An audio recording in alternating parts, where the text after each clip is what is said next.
بسم اللہ الرحمن الرحیم۔ نبی کے صحابہ کے راستے پہ چل کے دلوں کا سکون ہم نے حاصل کیا ہے۔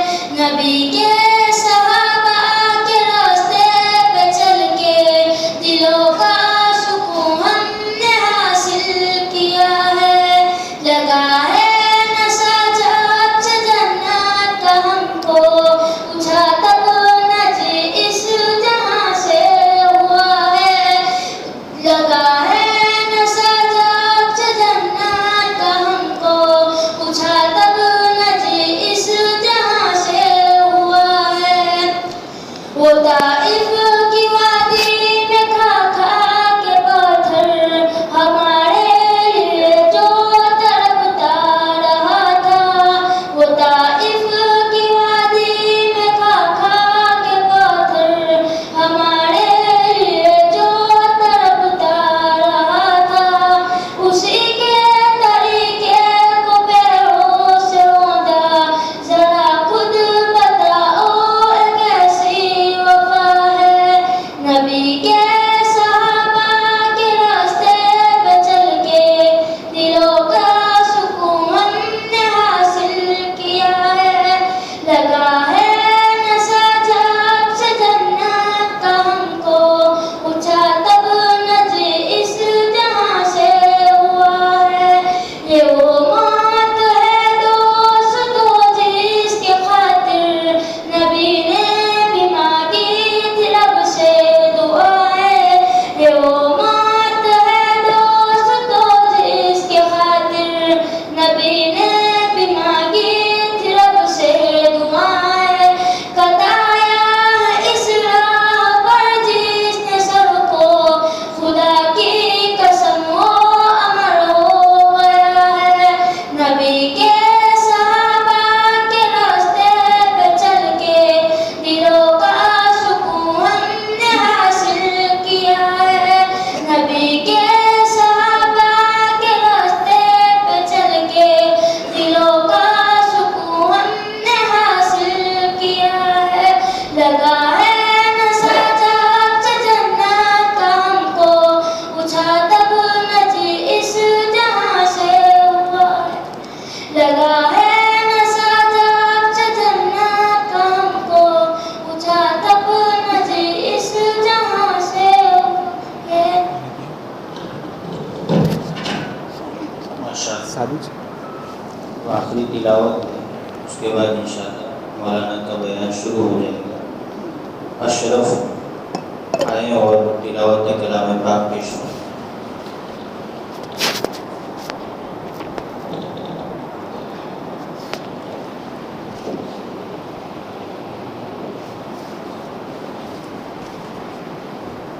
أعوذ بالله من الشيطان الرجيم بسم الله الرحمن الرحيم ألف لام ميم ذلك الكتاب لا ريب فيه هدى للمتقين الذين يؤمنون بالغيب ويقيمون الصلاة ومما رزقناهم ينفقون والذين يؤمنون بما أنزل إليك وما أنزل من قبلك وبالآخرة هم يوقنون أولئك على هدى من ربهم وأولئك هم المفلحون صدق الله العظيم.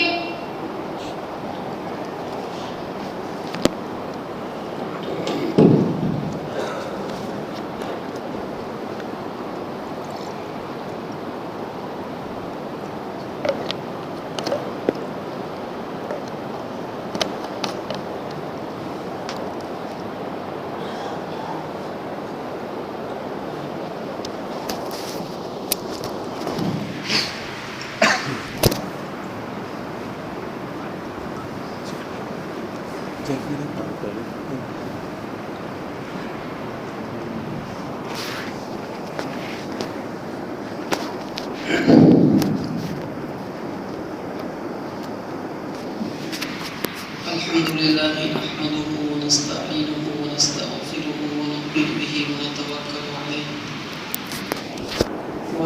بالله من شرور أنفسنا ومن سيئات أعمالنا من يهده الله فلا مضل له ومن يضلله فلا هادي له ونشهد أن لا إله إلا الله وحده لا شريك له ونشهد أن سيدنا وسندنا ومولانا محمدا عبده ورسوله صلى الله تبارك وتعالى عليه وعلى آله وأصحابه وأزواجه وذرياته وأهل بيته وبارك وسلم تسليما كثيرا كثيرا. أما بعد فأعوذ بالله من الشيطان الرجيم. بسم الله الرحمن الرحيم.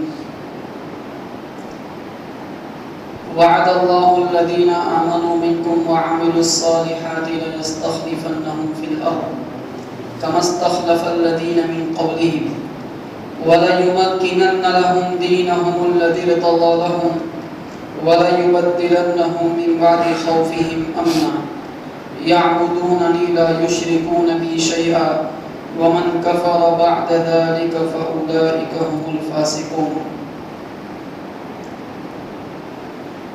وقال تعالى ولا تهنوا ولا تحزنوا وأنتم الأعلون إن كنتم مؤمنين. صدق اللہ العظیم. قابل احترام حضرات علماء کرام، بزرگان محترم اور میرے عزیز دینی اسلامی بھائیوں،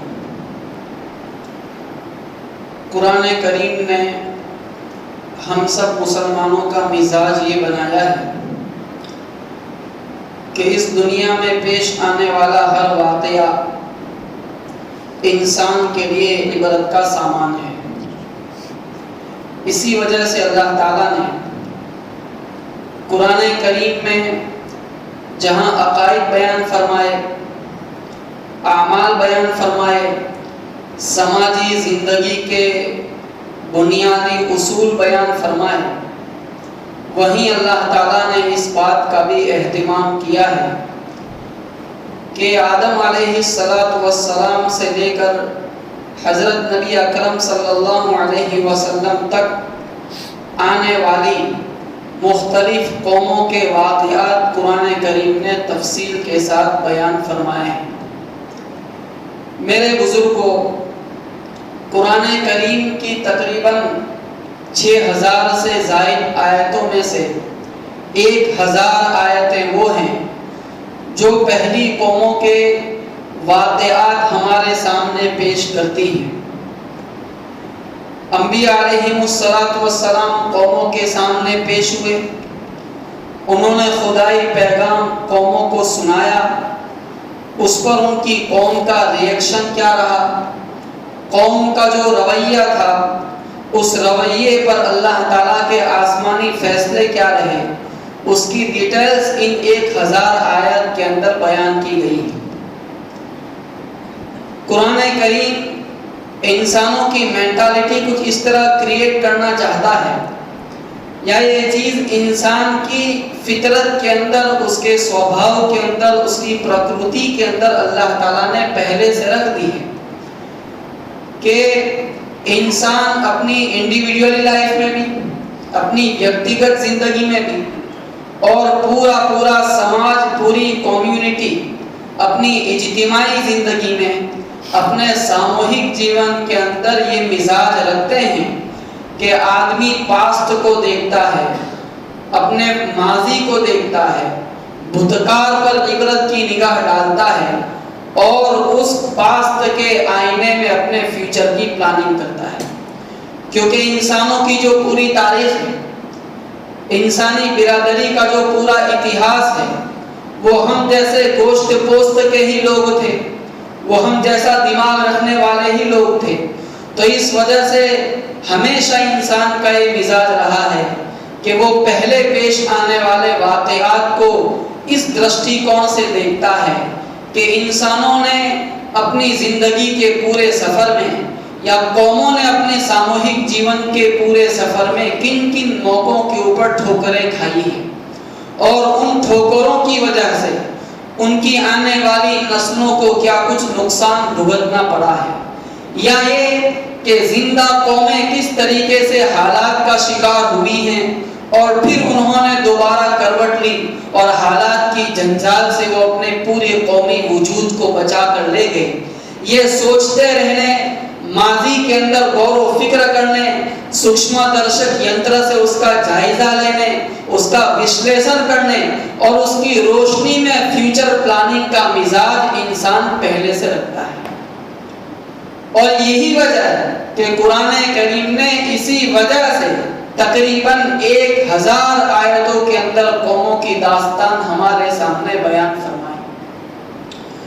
قرآن نے ہماری جو مانسکتا بنائی ہے، یہ مینٹالٹی جو ہماری کریٹ کی ہے، وہ مینٹالٹی ہمیں اس بات پر آمادہ کرتی ہے کہ جس دور میں ہم زندگی گزار رہے ہیں، اپنی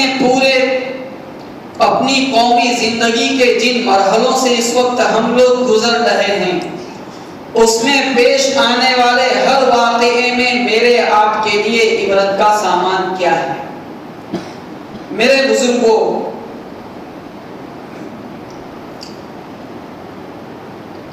اس وقت مسلمان قریبی زمانے میں پیش آنے والے جس واقعے کا اثر اپنے دل میں لیے ہوئے ہیں اور جس کا غم ان کے دل میں تازہ ہے، اور پے در پے لگنے والے زخموں کو جس واقعے نے مزید ہرا کر دیا ہے، وہ بابری مسجد کے متعلق آنے والے فیصلے کا واقعہ ہے. میں آپ کو پھر سے ریفر کرنا چاہتا ہوں کہ قوموں کا مزاج یہ رہا ہے کہ وہ پیش آنے والے واقعات کو ہمیشہ اس اینگل سے دیکھتی ہے کہ اس میں کیا کچھ ہماری رہنمائی کا سامان ہے. جو واقعہ پیش آنا تھا وہ تو پیش آ کر ختم ہو گیا، لیکن زندہ قوموں ہی کا یہ مزاج رہا ہے کہ وہ کبھی کبھی انہی واقعات کی جلی بجھی راکھ سے اپنی شوکت کا محل تعمیر کر دیا کرتی ہے. میرے بزرگوں، یہ جو واقعہ پیش آیا ہے، میں اس وقت آپ کی خدمت میں مختصر انداز میں اسی واقعے کی حد میں رہ کر کچھ کام کی باتیں اسی واقعے کو ریفرنس بنا کر پیش کرنے کی کوشش کر رہا ہوں. میرے بزرگوں، پہلی بات آپ کی خدمت میں یہ عرض کرنی ہے کہ جو واقعہ پیش آیا ہے، اس واقعے کو ہم نے ایک کورٹ کے فیصلے کی حیثیت سے زیادہ دیکھا ہے اور اللہ تبارک و تعالیٰ کی قضا اور اس کے فیصلے کے اینگل سے کم دیکھا ہے. اور یہی وجہ ہمارے زخموں کے زیادہ ہرے ہو جانے کی بھی ہے. عالم رنگ و بو میں، یعنی اس دنیا میں پیش آنے والا کوئی واقعہ بھی اللہ تعالیٰ کی مرضی اور اس کی قدرت کے بغیر وجود میں نہیں آتا. یہاں تک کہ کوئی پتا بھی اس کی اجازت کے بغیر نہ حرکت کرتا ہے نہ درخت سے جدا ہوتا ہے.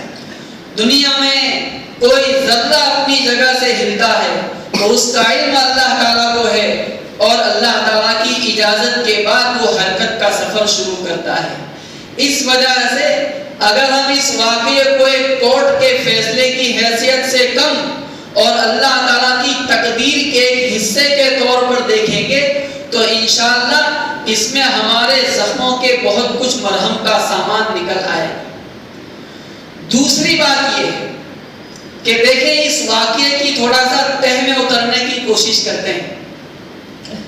مسلمانوں کی طرف سے اس واقعے میں، اس کیس کے اندر جو پیروی کر رہے تھے، کورٹ میں مسلمانوں کا جو پرتینیدھتو کر رہے تھے، وہ ایک غیر مسلم وکیل ہیں.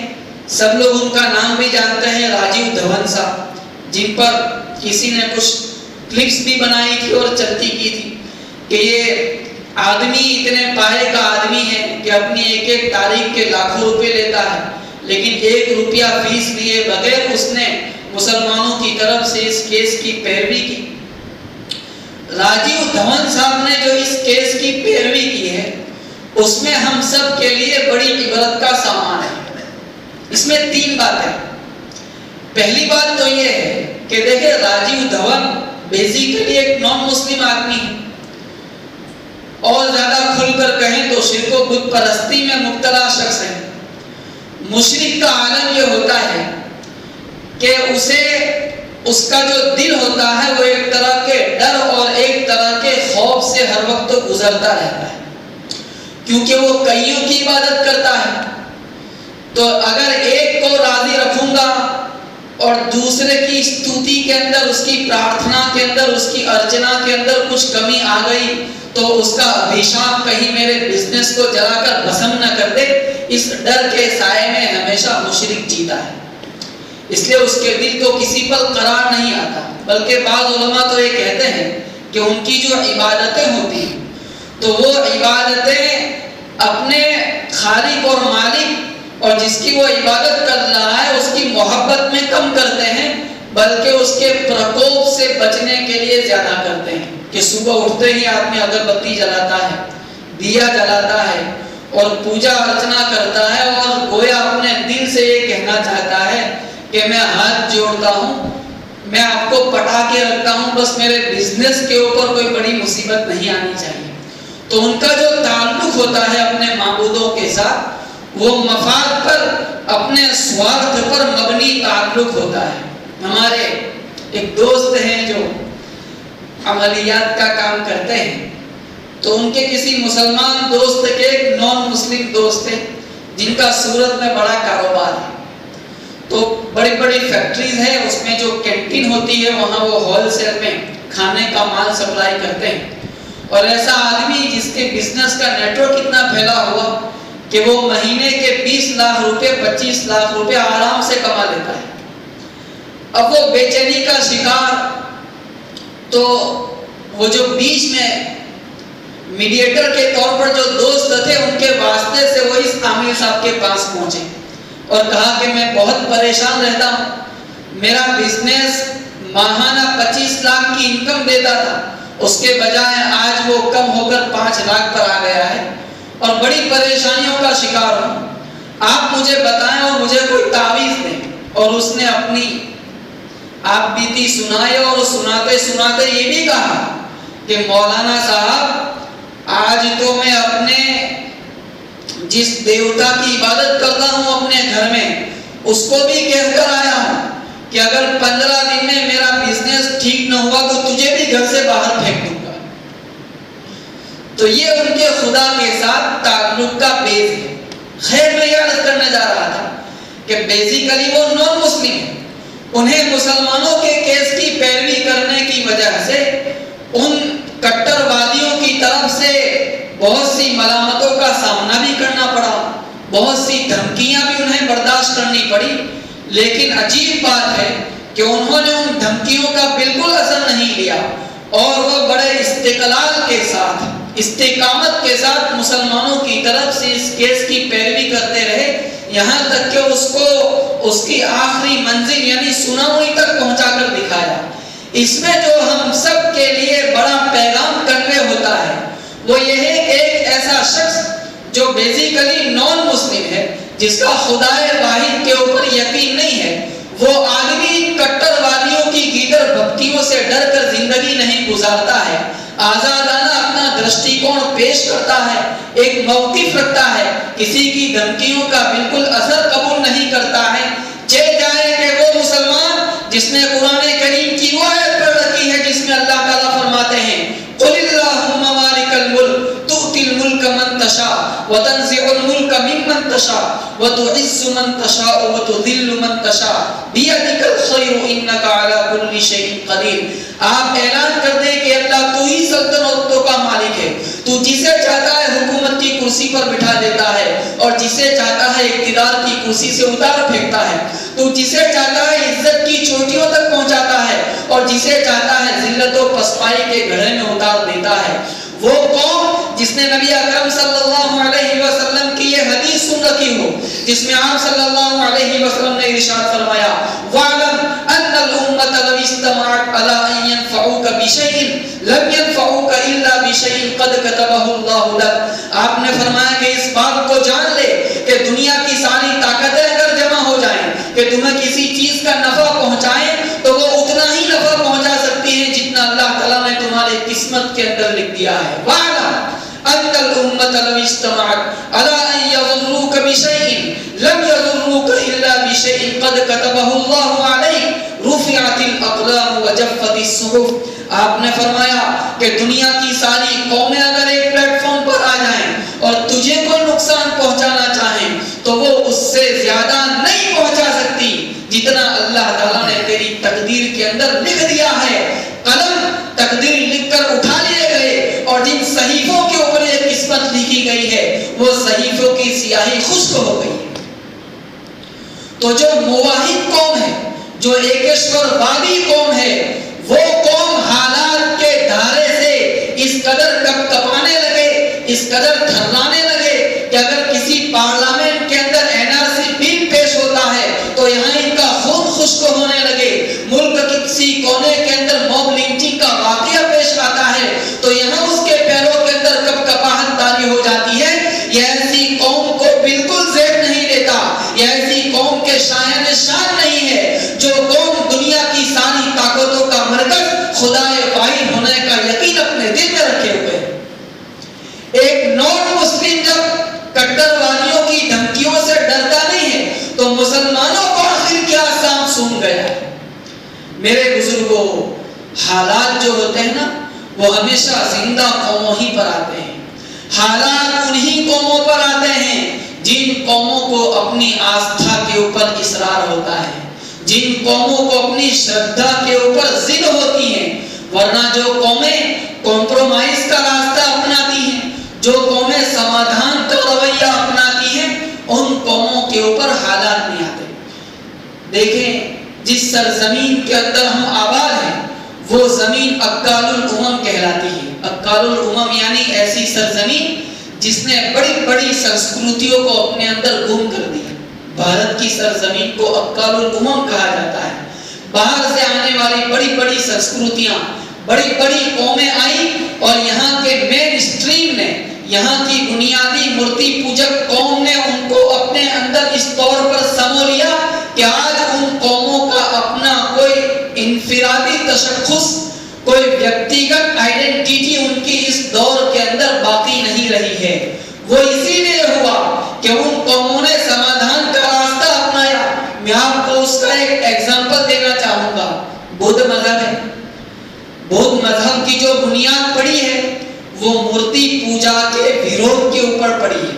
ممکن ہے بہت کم لوگ یہ بات جانتے ہوں کہ یہ بدھ مذہب مورتی پوجا کا سب سے ویرودھی مذہب بن کر اس ملک کے اندر آیا تھا اور انہوں نے کئی لوگوں کو کنورٹ بھی کیا.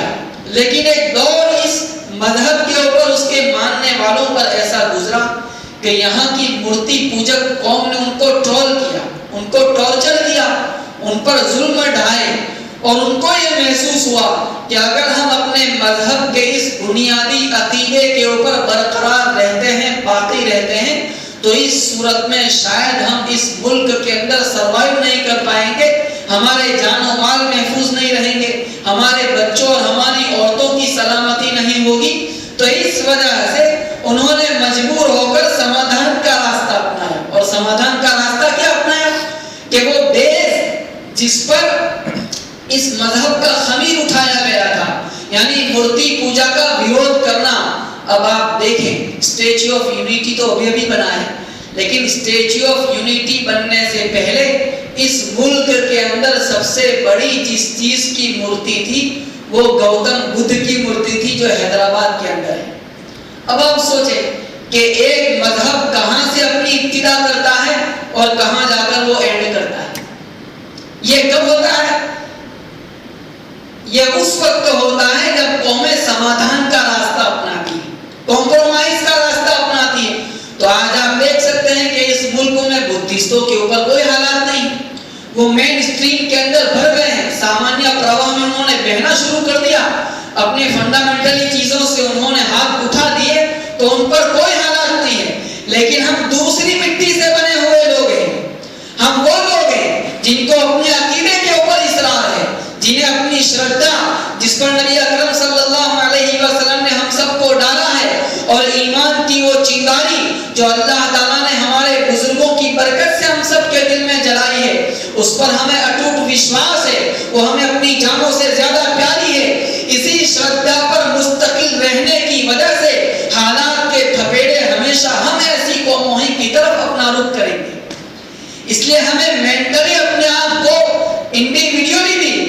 اور ساموہک طور پر بھی تیار رکھنا چاہیے کہ ملک میں اگر سب سے زیادہ حالات آئیں گے تو ہم پر آئیں گے.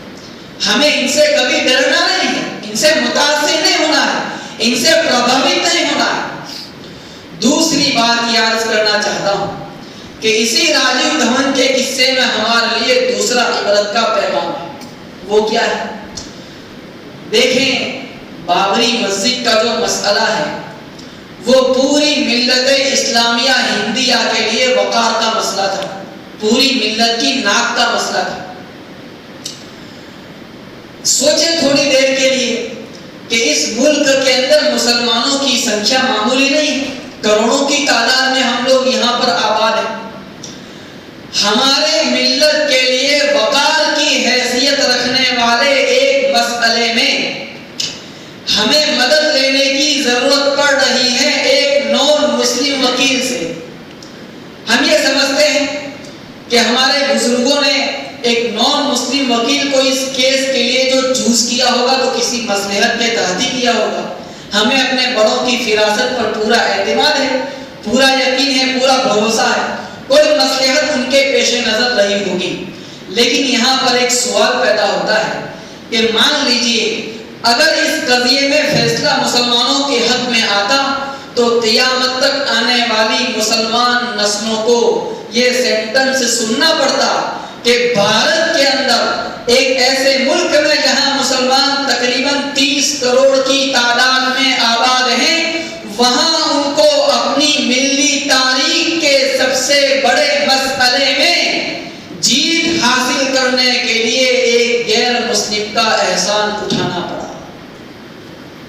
اور یہ وہ احسان ہوتا جس سے قیامت تک آنے والی ہماری مسلم نسلیں اپنا سر اٹھا نہیں سکتی تھی. میرے بزرگوں, یہاں ایک سوال پیدا ہوتا ہے. وہ سوال یہ پیدا ہوتا ہے کہ یہ تو ملت کا ایک مسئلہ ہے, اس کے علاوہ قوم کے نہ جانے کتنے بڑے بڑے مسئلے ہیں جہاں انٹلیکچوئل لوگوں کی ضرورت ہے, بہترین کوشلیہ رکھنے والوں کی جہاں کھپت ہے. لیکن کیا یہ صورتحال ہم سب کو غمگین نہیں کرتی کہ 30 کروڑ کی تعداد میں ہونے کے باوجود کیا ہم اب تک ایسے لوگ پیدا کرنے میں ناکام ہیں جو سیاسی ایوانوں کے اندر, جو کورٹ کچہری کے اندر مسلمانوں کا کامیاب پرتینیدھتو کر سکے, ہمارے کامیاب ریپریزنٹیٹیو بن سکے؟ ایسے لوگ پیدا کرنے کے ہم تقریباً ناکام رہے ہیں. اس کا ہمیں سویکار کرنا چاہیے. ملت کے جو نوجوان ہیں, سچر کمیٹی کی رپورٹ یہ بتاتی ہے کہ 100 میں سے 96 بچے اسکول کالج کے حوالے ہوتے ہیں اور صرف 4 بچے مدرسوں کے حوالے ہوتے ہیں.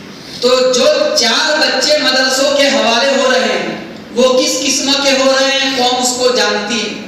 ہمارے استاد محترم حضرت مولانا ذوالفقار صاحب رحمۃ اللہ علیہ فرماتے تھے کہ 3rd کلاس بچے جو کسی کام کے نہیں ہوتے اور ماں باپ کو تقریباً یقین ہو جاتا ہے کہ اب یہ کسی کام نہیں آئے گا, اس کو مدرسے کے حوالے کیا جاتا ہے. لیکن یہ مدرسے کا کمال ہے کہ وہ اسی کوڑے کے اندر سے ایسے لوگ تیار کرتا ہے جن کے پیچھے سب کو اپنے کان باندھنے پر مجبور ہونا پڑتا ہے. یہ مدرسوں کا کمال ہے. تو مدرسے اپنے پاس آنے والے 4% لوگوں کی ایسی تربیت ٹریننگ کر رہے ہیں کہ آپ کے مصلے انہوں نے سنبھال رکھے ہیں, آپ کی اذانوں کے مینار انہوں نے سنبھال رکھے ہیں, آپ کے منبر و محراب کو انہوں نے ڈیکوریٹ کر رکھا ہے. لیکن ہم دوسری طرف قوم کا قریب 96%, اور یہ معمولی آبادی نہیں ہے, جو اسکول کے حوالے ہو رہا ہے, جو کالج کے حوالے ہو رہا ہے, تو یہ آنے والا فیصلہ اور اس فیصلے میں, اس قضیے میں ایک غیر مسلم کا تعاون لینے پر مجبور ہونا ہم سب سے سوال پوچھتا ہے کہ وہ 96% قوم کا قریب کہاں ضائع ہو رہا ہے.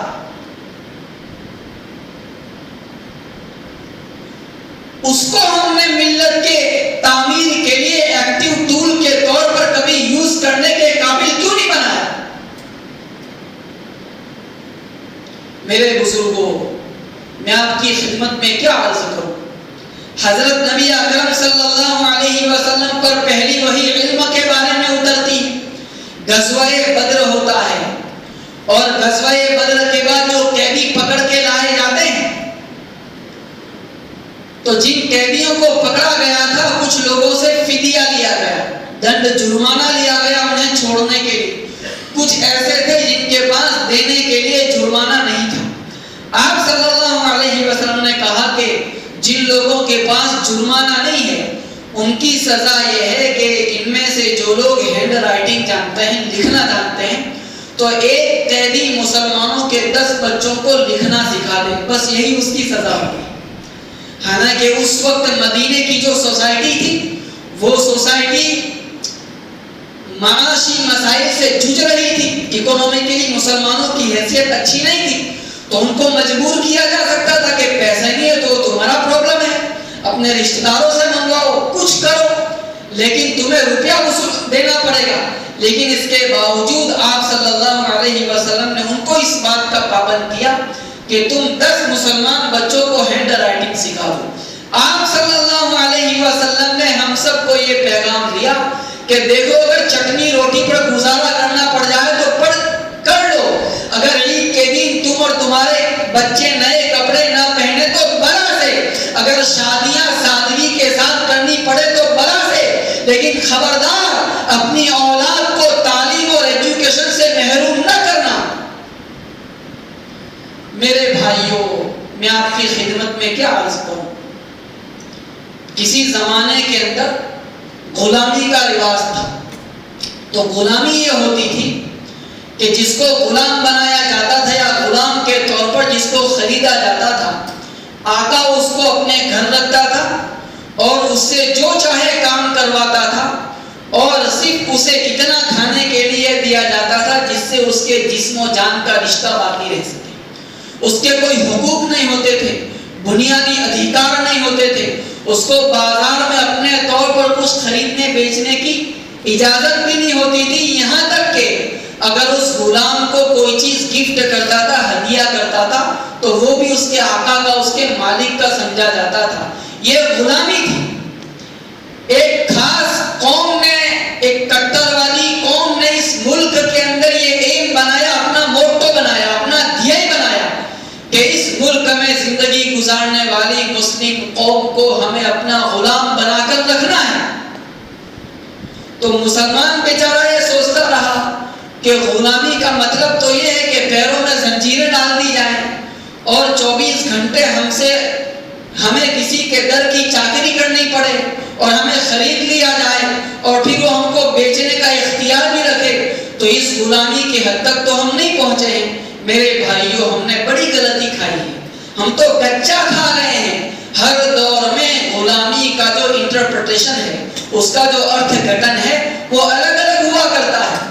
اس دور کی غلامی یہ ہے کہ پورے ملک کے اندر لیبر کے جتنے کام ہیں، مزدوری کا درجہ رکھنے والے جتنے کام ہیں، وہ اگر کسی خاص کمیونٹی کے حصے میں آ جائیں تو یہ اس بات کی علامت ہے کہ یہ قوم اب غلام بنا دی گئی ہے۔ اب آپ اس درشٹی کون سے مسلمان معاشی زندگی جس انداز سے گزار رہے ہیں اس کو دیکھ لیں۔ جتنے گھٹیا پیشے سمجھے جاتے ہیں، جتنے مزدوری کے کام سمجھے جاتے ہیں، وہ سب کے سب تقریباً اس وقت مسلمانوں کے حصوں میں آئے ہوئے ہیں۔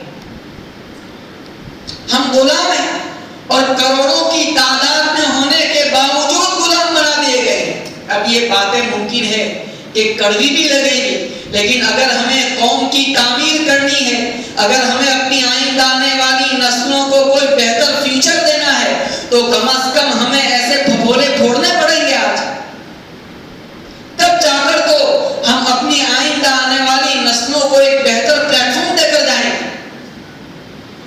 تو اس غلامی کے لیول تک ہم پہنچا دیے گئے۔ مجھے تو نہیں پتا یہاں سب کے پیشے کیا ہیں اور کسی کی آرتھک پروتی یہاں پر کیا ہے، لیکن آپ دیکھ لیں، شہروں کے اندر چلے جائیں، رکشہ چلانے والوں کو دیکھ لیں، گیرج میں کام کرنے والوں کو دیکھ لیں، جو ہوٹل میں ویٹرز ہیں ان کو دیکھ لیں، پنچر بنانے والوں کو دیکھ لیں، سیلس مین کو دیکھ لیں، یہ سارے کے سارے کام آپ کو مسلمانوں کے حصے میں نظر آئیں گے۔ یہاں ہم یہ نہیں کہنا چاہتے کہ کوئی پیشہ روزی کمانے کے اعتبار سے برا ہے، نہیں، انبیاء علیہ السلام نے بھی بکریاں چرائی ہیں، لیکن یہاں ہم گفتگو ایک دوسرے کانٹراسٹ میں کرتے ہیں، یہاں ہم ایک دوسرے پریپیکشن میں بات کرنا چاہتے ہیں کہ دیکھیں یہ کسی قوم کے لیے غلامی کی علامت ہوتی ہے کہ اس قوم کا ملک کی بنیادی پالیسی ڈیسائیڈ کرنے کے اندر کوئی حصہ باقی نہ رہ جائے، تو اس قوم کے حق میں غلامی نہیں آئے۔ دیکھیں کسی ملک کے اندر کوئی قوم مائنورٹی میں زندگی گزارتی ہے یا میجورٹی میں زندگی گزارتی ہے، it doesn't matter، یہ چیز زیادہ فرق، اس سے زیادہ فرق نہیں پڑتا ہے۔ میں آپ کو بتاؤں، امریکہ کے اندر یہودیوں کی جو تعداد ہے وہ صرف 3% ہے، 3% کیا ہوتا ہے، لیکن وہاں کے جو گورنمنٹ جابز ہیں تو وہاں کے گورنمنٹ جابز کی 70% پوسٹ کے اوپر یہودی قابض ہیں، یہودی بیٹھے ہوئے ہیں۔ اب جس ملک کی 70% گورنمنٹ جابز کے اوپر یہودی بیٹھیں گے تو اس ملک کی گروہ نیتی بھی یہودی طے کرتے ہیں اور وہاں کی ودیش نیتی بھی یہودی طے کرتے ہیں، تو وہ جب چاہتے ہیں امریکہ کی میزائلوں کا رخ افغان کی طرف موڑ دیتے ہیں، جب چاہا عراق کو تباہ کرا دیا، جب چاہا سیریا پر ڈال دیا، جب چاہا کسی اور مسلم ممالک کی طرف اس کا رخ پھیر دیا۔ تو یہ کیسے ہوتا ہے کہ کوئی قوم ترقی کرتے ہوئے اس ملک کی پوسٹ کے اوپر جب پہنچ جاتی ہے، جہاں سے ملک کی پالیسی طے ہوتی ہے، تب جا کر وہ قوم اس ملک کے رخ کو متعین کرتی ہے اور وہ اس ملک کے ڈھانچے کو ڈیسائیڈ کرتی ہے، وہ ملک کو اپنے من مانے رخ کے اوپر لے چلنے کا پاور اچیو کر لیتی ہے۔ ہمیں بڑے افسوس کے ساتھ کہنا پڑتا ہے کہ سالہ سال اس ملک میں آزادی کے بعد زندگی گزارنے کے باوجود ہم لوگ اس پوزیشن میں آنے میں ناکام رہے، ہمیں اس کا سویکار کرنا پڑے گا۔ دیکھیں جس دور میں ہم زندگی گزار رہے ہیں اس دور کے اندر کوئی قوم اب کسی کے رحم و کرم کے اوپر زیادہ زندہ نہیں رہ سکتی ہے، اور یہ قوموں کی خودداری کے بھی خلاف ہے کہ انہیں ہمیشہ دوسروں کے رحم و کرم کے اوپر زندگی گزارنی پڑے۔ نہیں، جو خوددار قومیں ہوتی ہیں وہ اپنی افادیت، اپنا بینیفیشیل ہونا، اپنا فائدہ مند ہونا پروو کر کے دکھا دیتی ہیں، اور ملک کو جگ مار کر یہ تسلیم کرنا پڑتا ہے کہ اس قوم کے بغیر اس ملک کی ترقی نہیں ہو سکتی۔ اسی ملک کا میں آپ کو ایگزامپل دیتا ہوں۔ اس ملک کے اندر ہمارے سکھ بھائی ہیں جن کی تعداد اتنی بھی نہیں ہے جتنا کہ آٹے میں نمک ہوتا ہے، لیکن اس کے باوجود انہوں نے ایک ایم بنایا، ایک دھیے بنایا، وہ دھیے یہ بنایا کہ ہمیں فوج کے اندر زیادہ سے زیادہ اپنے لوگ داخل کرنے ہیں۔ اب اس وقت ملٹری میں ان کے اتنے زیادہ لوگ ہیں کہ آج کوئی حکومت آتی ہے اور اس کمیونٹی کے خلاف کوئی بل آتی ہے، کوئی فیصلہ کرنا چاہتی ہے، اور وہ سکھ یہ کہہ دیں کہ ملٹری میں ہمارے جتنے لوگ ہیں وہ سب ہاتھ اٹھا لیتے ہیں، سب ریزائن کرتے ہیں، تو پورے ملک کی سلامتی داؤ کے اوپر لگ جائے گی۔ کسی گورنمنٹ کی یہ جرأت ہمت نہیں ہے کہ اس کے بنیادی ادھیکاروں کا ہنن کر سکے، اس کو اس کے بنیادی حقوق سے محروم کر سکے، کسی کی ہمت و جرأت نہیں ہے۔ اسی ملک کے اندر جینی آباد ہے، وہ بھی بہت تھوڑی تعداد میں ہے، لیکن جتنے کارپوریٹ جگت پر ان کا قبضہ ہے، ادیوگ پتی ہیں اتنے بڑے بڑے کہ اس ملک میں ان کا بہت بڑا انویسٹمنٹ ہے۔ اب اگر کوئی حکومت آتی ہے اور یہ کہتی ہے کہ ہم جینیوں کے خلاف کوئی قانون لائیں گے، اور وہ یہ کہہ دیں کہ اس ملک میں ہمارا جتنا انویسٹمنٹ ہے، جو بزنس ہم نے پھیلایا ہے، اس کو ہم وائنڈ اپ کرتے ہیں، اس بزنس کو سمیٹ لیتے ہیں اور دوسرے ملکوں کے اندر لے جاتے ہیں، پورے ملک کی معیشت ٹھپ سے بیٹھ جائے گی۔ جرأت ہے کسی حکومت کی؟ قرآن کہتا ہے وَأَمَّا مَا يَنْفَعُ النَّاسَ فَيَمْكُثُ فِي الْأَرْضِ، جو چیز لوگوں کو نفع پہنچاتی ہے اسے زمین میں باقی رہنے کا ادھیکار ہوتا ہے، لیکن جو چیزیں لوگوں کے لیے نفع بخش نہیں رہتی پھر ان قوموں کو یا ان چیزوں کو ہواؤں کے رخ پہ اڑا دیا جاتا ہے۔ کسی قوموں ملک کے اندر ان کی کوئی حیثیت باقی نہیں رہتی، ایسی قومیں دوسری قوموں کی ٹھوکروں کے اندر آتی ہے اور ان کی قسمتوں کے فیصلے دوسری قومیں کیا کرتی ہیں۔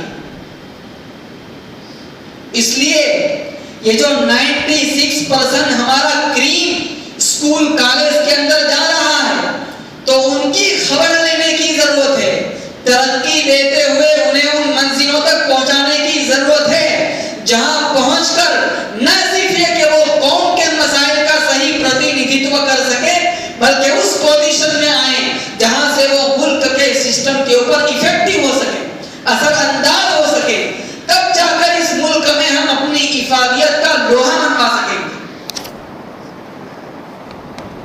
میرے بزرگوں، اس سلسلے میں ہمارے نوجوانوں کی جو غفلت ہے اس پر تو میں کیا عرض کروں کہ سال بھر غفلت کے عالم میں زندگی گزرتی ہے اور جب ایگزام میں 15 دن رہ جاتے ہیں تب ہمارا مسلمان اسٹوڈنٹ پڑھنے بیٹھتا ہے تو وہ اپنی ٹیکسٹ بک کھولتا ہے اور بعض تو اپنی بہادری، شان شجاعت جتلاتے ہوئے این ایگزام کے موقع پر بھی پڑھنے کی زحمت گوارا نہیں کرتے بلکہ یہ کہتے ہیں کہ ہم تو بہادر لوگ ہیں تو ہم وہ کاپیاں لے جائیں گے، پرچیاں لے جاتے ہیں اور جب پکڑے جاتے ہیں اور جن سینٹروں کے اندر مسلمان اسٹوڈنٹ امتحان دے رہے ہوتے ہیں وہیں چوری کے واقعات زیادہ پیش آتے ہیں تو اب باہر آ کر رونا روتے ہیں کہ مسلمان سینٹر جہاں ہے وہاں پر اسکواڈ بہت سخت آتی ہے، تو ضرور سخت آئے گی، ہم نے رویہ ایسا بنا رکھا ہے۔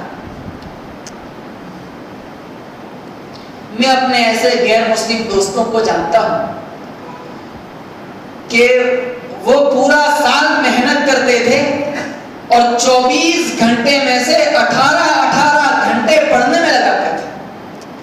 یہاں تک ان آنکھوں نے ایسے دوستوں کو دیکھا ہے کہ وہ ٹوائلٹ میں بھی جاتے تھے تو اپنی ٹیکسٹ بک لے کر جاتے تھے، کہہ رہے ہیں کہ استنجا کرنے کے 2-4 منٹ بھی ضائع نہیں ہونے چاہیے، نہیں جانا چاہیے، ہر علم قابل احترام ہے، ٹوائلٹ میں ٹیکسٹ بک نہیں لے جانی چاہیے، لیکن میں یہ بتانا چاہتا ہوں کہ وہاں پر عزائم ہے، وہاں بلند ارادے ہیں، بچہ ابھی تو پیدا ہوتا ہے اور تبھی ڈیسائیڈ کر دیا جاتا ہے کہ اس کو ہمیں کیا بنانا ہے اور اس لائن کی محنتیں اسی وقت سے شروع ہو جاتی ہیں، اس کا اکاؤنٹ الگ سے کھول دیا جاتا ہے، اس کے لیے FD کرا دی جاتی ہے اور سارے جتن اس کے ماں باپ برداشت کرتے ہیں، لیکن ہمارے نوجوان ہیں انہیں SSC کے رزلٹ کے دن بھی آپ پوچھیں گے کہ آپ کا کیا ارادہ ہے تو اس کے پاس کوئی ویژن نہیں ہوتا۔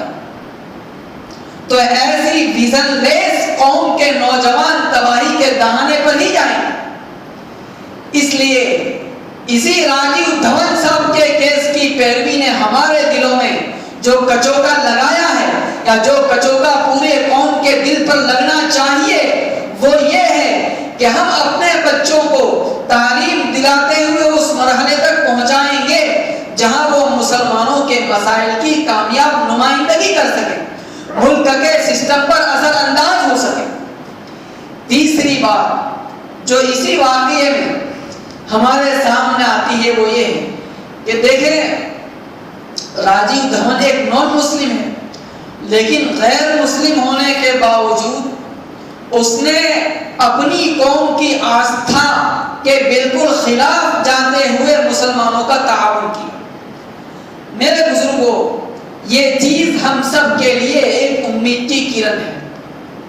راجیو دھون صاحب تنہا آدمی نہیں، ان کے ساتھ اس ملک کے اندر لاکھوں اور کروڑوں لوگ واقعتاً اب تک ایسے پائے جاتے ہیں جو مسلمانوں کے بارے میں ایک نیوٹرل ذہن رکھتے ہیں، جو مسلمانوں کے بارے میں یہ سمجھتے ہیں کہ مسلمان اس ملک کے اندر کرایہ دار نہیں ہے بلکہ حصے دار ہے، جو اس بات کو تسلیم کرتے ہیں کہ اس ملک میں مسلمانوں کا بھی اتنا ہی کنٹریبیوشن ہے جتنا کہ نان مسلمز کا ہے، جو اس بات کو جانتے ہیں اور تسلیم کرتے ہیں بلکہ بعد اس سے آگے بڑھ کر اس کے لیے کوشش بھی کرتے ہیں کہ مسلمانوں کو ان کے بنیادی ادھیکاروں سے ونچت نہیں کیا جا سکتا۔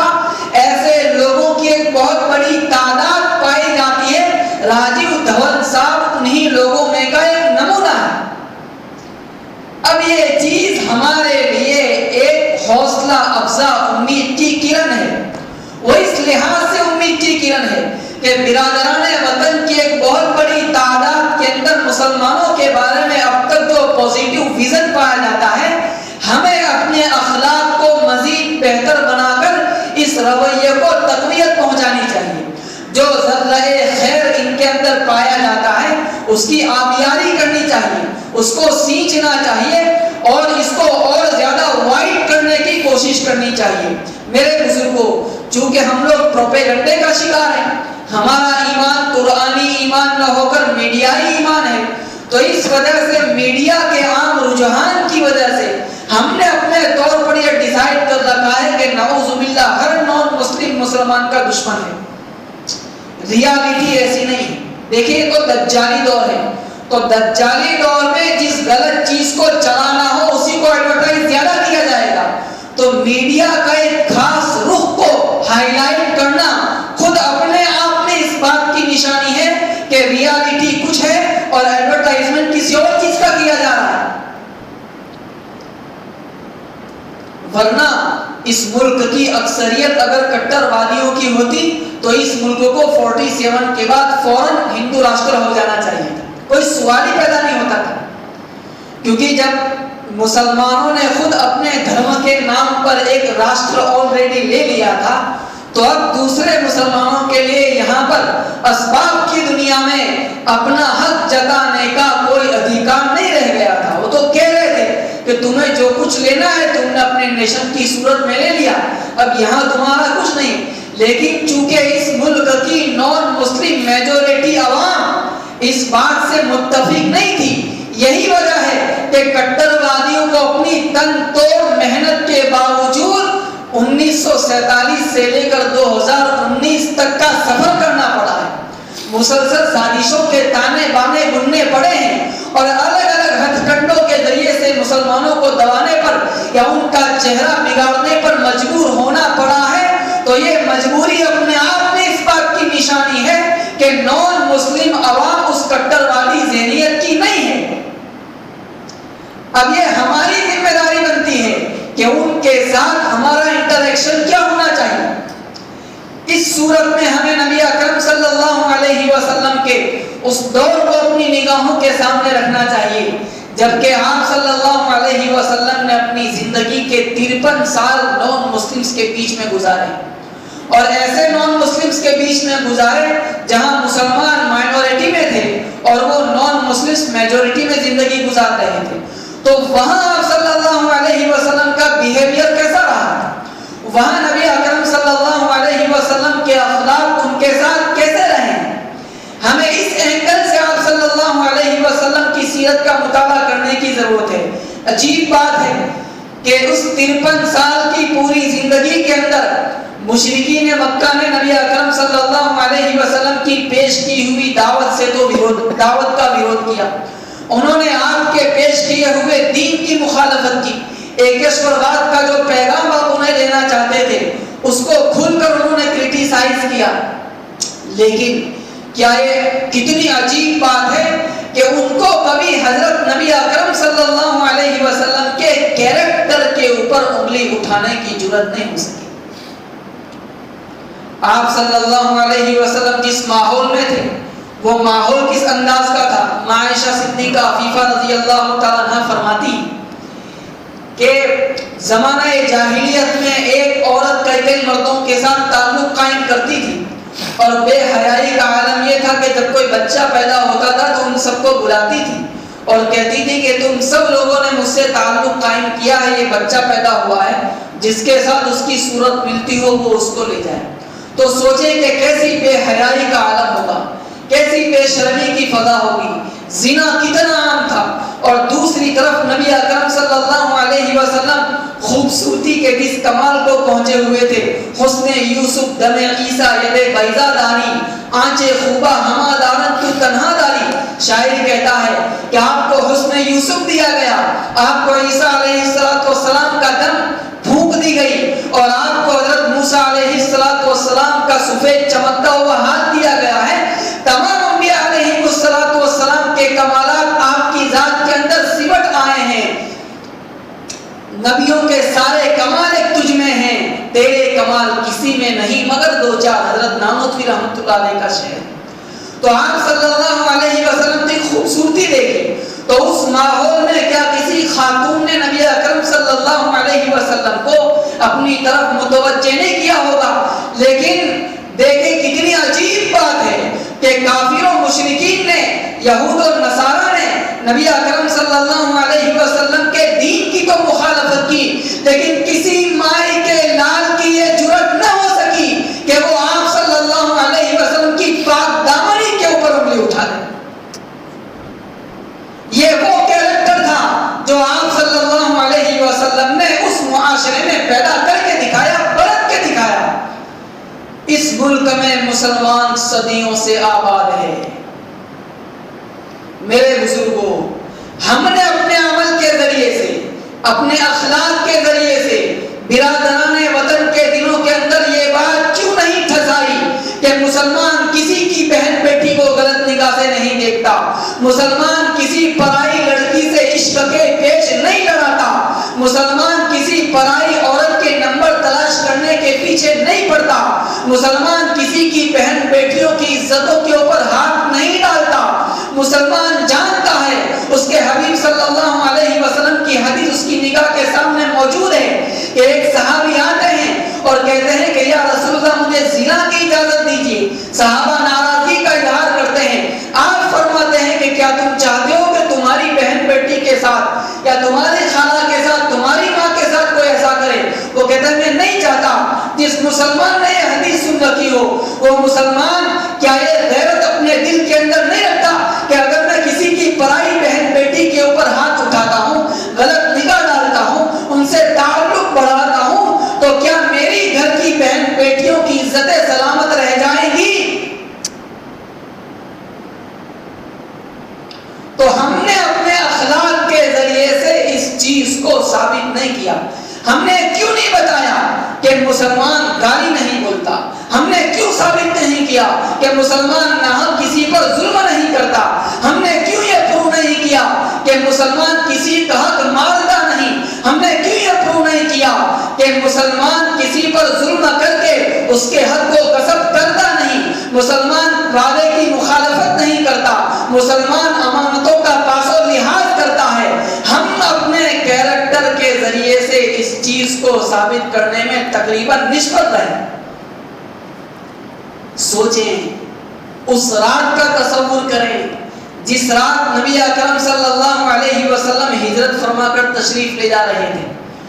تو وہ رات آپ صلی اللہ علیہ وسلم نے حضرت علی رضی اللہ تعالیٰ عنہ کو اپنے بستر پر سلایا تھا تاکہ وہ مکے والوں کی امانتیں مکے والوں کے حوالے کر دے بعد میں.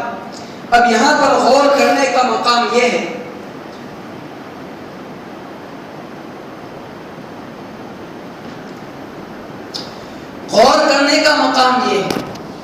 کہ جس رات نبی اکرم صلی اللہ علیہ وسلم کو شہید کرنے کے ارادے سے مشرکین مکہ آپ کے گھر کا گھیرا لگائے کھڑے تھے, اسی وقت انہی مشرکین مکہ کی امانتیں آپ صلی اللہ علیہ وسلم کے پاس رکھی ہوئی. میرے بزرگوں, یہ تاریخ انسانی کا کتنا عجیب و غریب واقعہ ہے کہ ایک آدمی کی لوگ جان کے پیاسے ہیں اور ان کی تلواریں نبی اکرم صلی اللہ علیہ وسلم کے خون سے اپنی پیاس بجھانے کے لیے بےتاب ہیں, اور اسی وقت انہی لوگوں کی امانتیں اس آدمی کے پاس رکھی ہوئی ہے. گویا جس کی جان لینے کے لیے جمع ہوئے ہیں اسی کی امانت داری پر بھروسہ بھی کمال کا ہے. ہم پوری دنیا سے پوچھنا چاہتے ہیں کہ کیا پوری انسانی تاریخ کسی ایسے مہاپرش کی مثال پیش کر سکتی ہے کہ ایک طرف لوگ اس کی جان کے پیاسے بھی ہوں اور دوسری طرف اس کی امانت اور دیانت پر ایسا بھروسہ بھی ہو. یہ وہ کردار تھا جو آپ صلی اللہ علیہ وسلم نے اس معاشرے میں پیش کر کے دکھایا. میں آپ سے عرض کروں کہ ہمارے اسی ملک کے اندر مسلمانوں نے، ہمارے بزرگوں نے ایک دور ایسا گزارا ہے کہ وہ کسی گاؤں میں مسلمان کا ایک ہی گھر ہوا کرتا تھا. وہ مسلمان بوڑھا اگر اپنا گاؤں چھوڑ کر کسی دوسرے گاؤں ہجرت کر جانے کا ارادہ بھی رکھتا تو اس گاؤں کے نان مسلمز اس کے پاس آتے تھے اور یہ کہتے تھے کہ چچا اگر آپ اس گاؤں سے چلے جائیں گے تو ہم اپنی امانتیں کس کے پاس رکھیں گے؟ اگر آپ اس گاؤں سے چلے جائیں گے تو جب ہم سفر میں جائیں گے اپنی بہن بیٹیوں کو کس کے حوالے کر کے جائیں گے؟ اگر آپ اس گاؤں سے چلے جائیں گے تو ہمارے درمیان اٹھنے والے جھگڑوں میں صلح کون کرائے گا؟ وہ ان کے پیر پکڑ لیتے تھے لیکن مسلمان کو اپنے گاؤں سے جانے کی اجازت نہیں دیتے تھے. یہ ایک دور تھا جو اسی ملک میں ہمارے بزرگوں نے گزارا ہے اور آج وہ دور ہے کہ نعرہ بلند کیا جاتا ہے کہ کہاں جائے گا مسلمان، پاکستان یا قبرستان.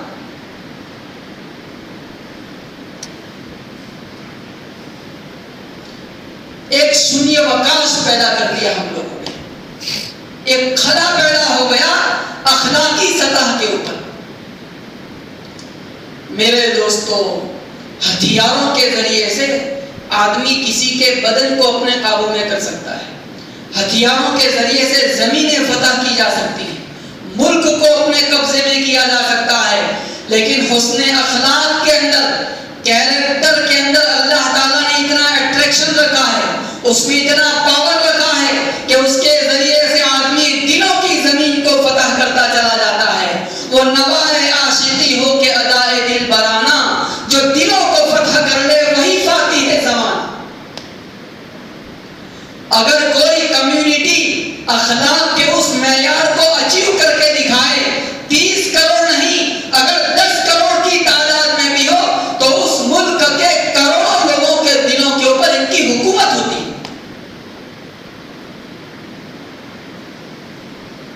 لیکن ہمیں افسوس کے ساتھ یہ کہنا پڑتا ہے کہ یہ چیز پیش کرنے میں ہم ناکام رہے. ایک مسلمان کی گاڑی کسی دوسرے غیر مسلم کی گاڑی کے ساتھ ٹچ کر جاتی ہے، یہاں قصور کس کا ہے اس سے بحث نہیں ہے، لیکن مسلمان محسوس کرتا ہے کہ یہ علاقہ ہمارا ہے تو وہ شیر بن جاتا ہے. اب اس نان مسلم کی گاڑی کے اندر اس کی بہن بیٹھی ہوئی ہے، اس کی بیٹی بیٹھی ہوئی ہے، اس کی ماں بیٹھی ہوئی ہے، اس کے گھر کی مستورات بیٹھی ہوئی ہے، اور یہ مسلمان ان سب کے سامنے ان نان مسلمز کو ماں بہن کی ایسی گندی گالیاں سناتا ہے. تو آپ سوچیں کہ خود اس نان مسلم کے دل میں اور اس کے گھر کی عورتوں کے دل میں کتنا رانگ میسج مسلمانوں کے بارے میں جاتا ہو. یہاں تک کہ وہ یہ سمجھنے لگتے ہیں کہ یہ کٹرتا اور یہ بد اخلاقی خود ان کو ان کا دھرم سکھاتا ہے.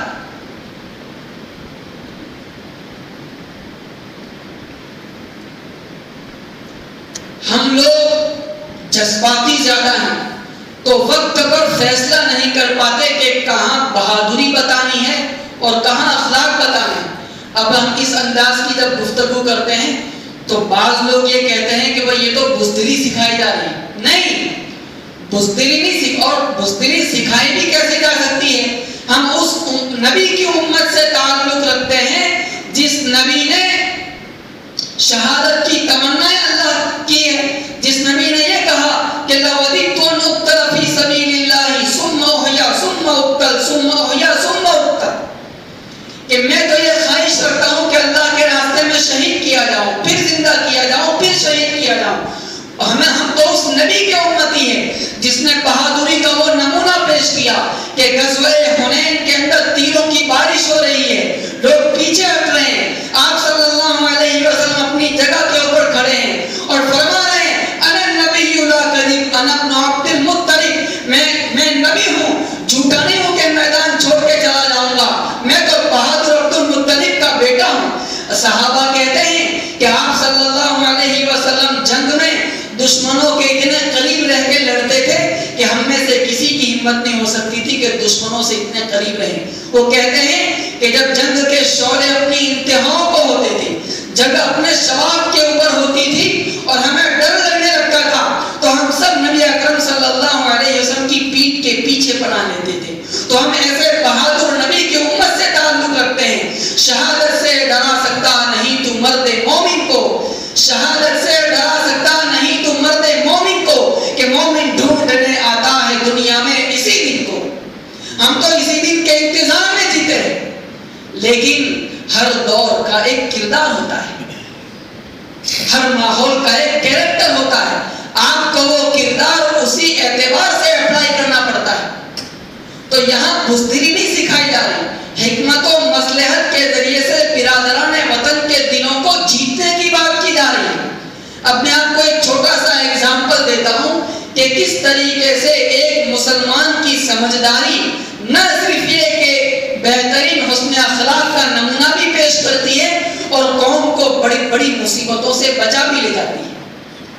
بھٹکل میں ایک رکشہ والا جو نان مسلم تھا, ایک بائک والا جو مسلمان تھا, وہ اسی طریقے سے آپس میں تھوڑا بہت ٹکرا گئے. رکشے والے کا نقصان ہو گیا.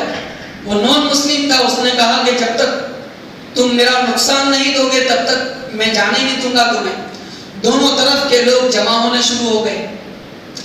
تو یہ بحث چل رہی تھی, جھگڑا آگے بڑھنے کو تھا کہ اتنی دیر میں ایک نوجوان جس کی شادی بھی نہیں ہوئی تھی اور وہ ٹکٹ ایجنٹ کا کام کیا کرتا تھا, اس وقت مشکل سے مہینے کے 6-7 ہزار روپے کما لیتا ہوگا, وہ آیا, وہ بھیڑ کو چیرتا ہوا وہاں پہنچا اور اس نے اس نان مسلم کو کہا کہ بتاؤ بھائی تمہارا کتنے روپے کا نقصان ہوا ہے. اس نے کہا مجھے 300 روپے چاہیے. اس نے فوراً اپنی جیب میں ہاتھ ڈالا, 300 روپے دے کر اس کو چلتا کر دیا. اب یہ واقعہ جنہوں نے لکھا ہے الیاس بھٹکلی صاحب, وہ لکھتے ہیں کہ چند سالوں پہلے اسی طریقے سے ایکسیڈنٹ کا ایک چھوٹا سا واقعہ پیش آیا تھا. دونوں فریق اپنی ضد کے اوپر اڑ گئے, معاملہ بڑا ہو گیا, اس نے کمیونل رائٹ کی صورت اختیار کر لی اور مسلمانوں کی کروڑوں کی پراپرٹیز جلا دی. اس نوجوان نے وقت پر اپنے 300 روپے کی جو قربانی پیش کی, اس 300 روپے نے نہ صرف یہ کہ اخلاقی اعتبار سے مسلمان کے ہاتھ کو اوپر کر دیا, بلکہ اس کے 300 روپے نے قوم کو بہت بڑی مصیبت سے بچا لیا.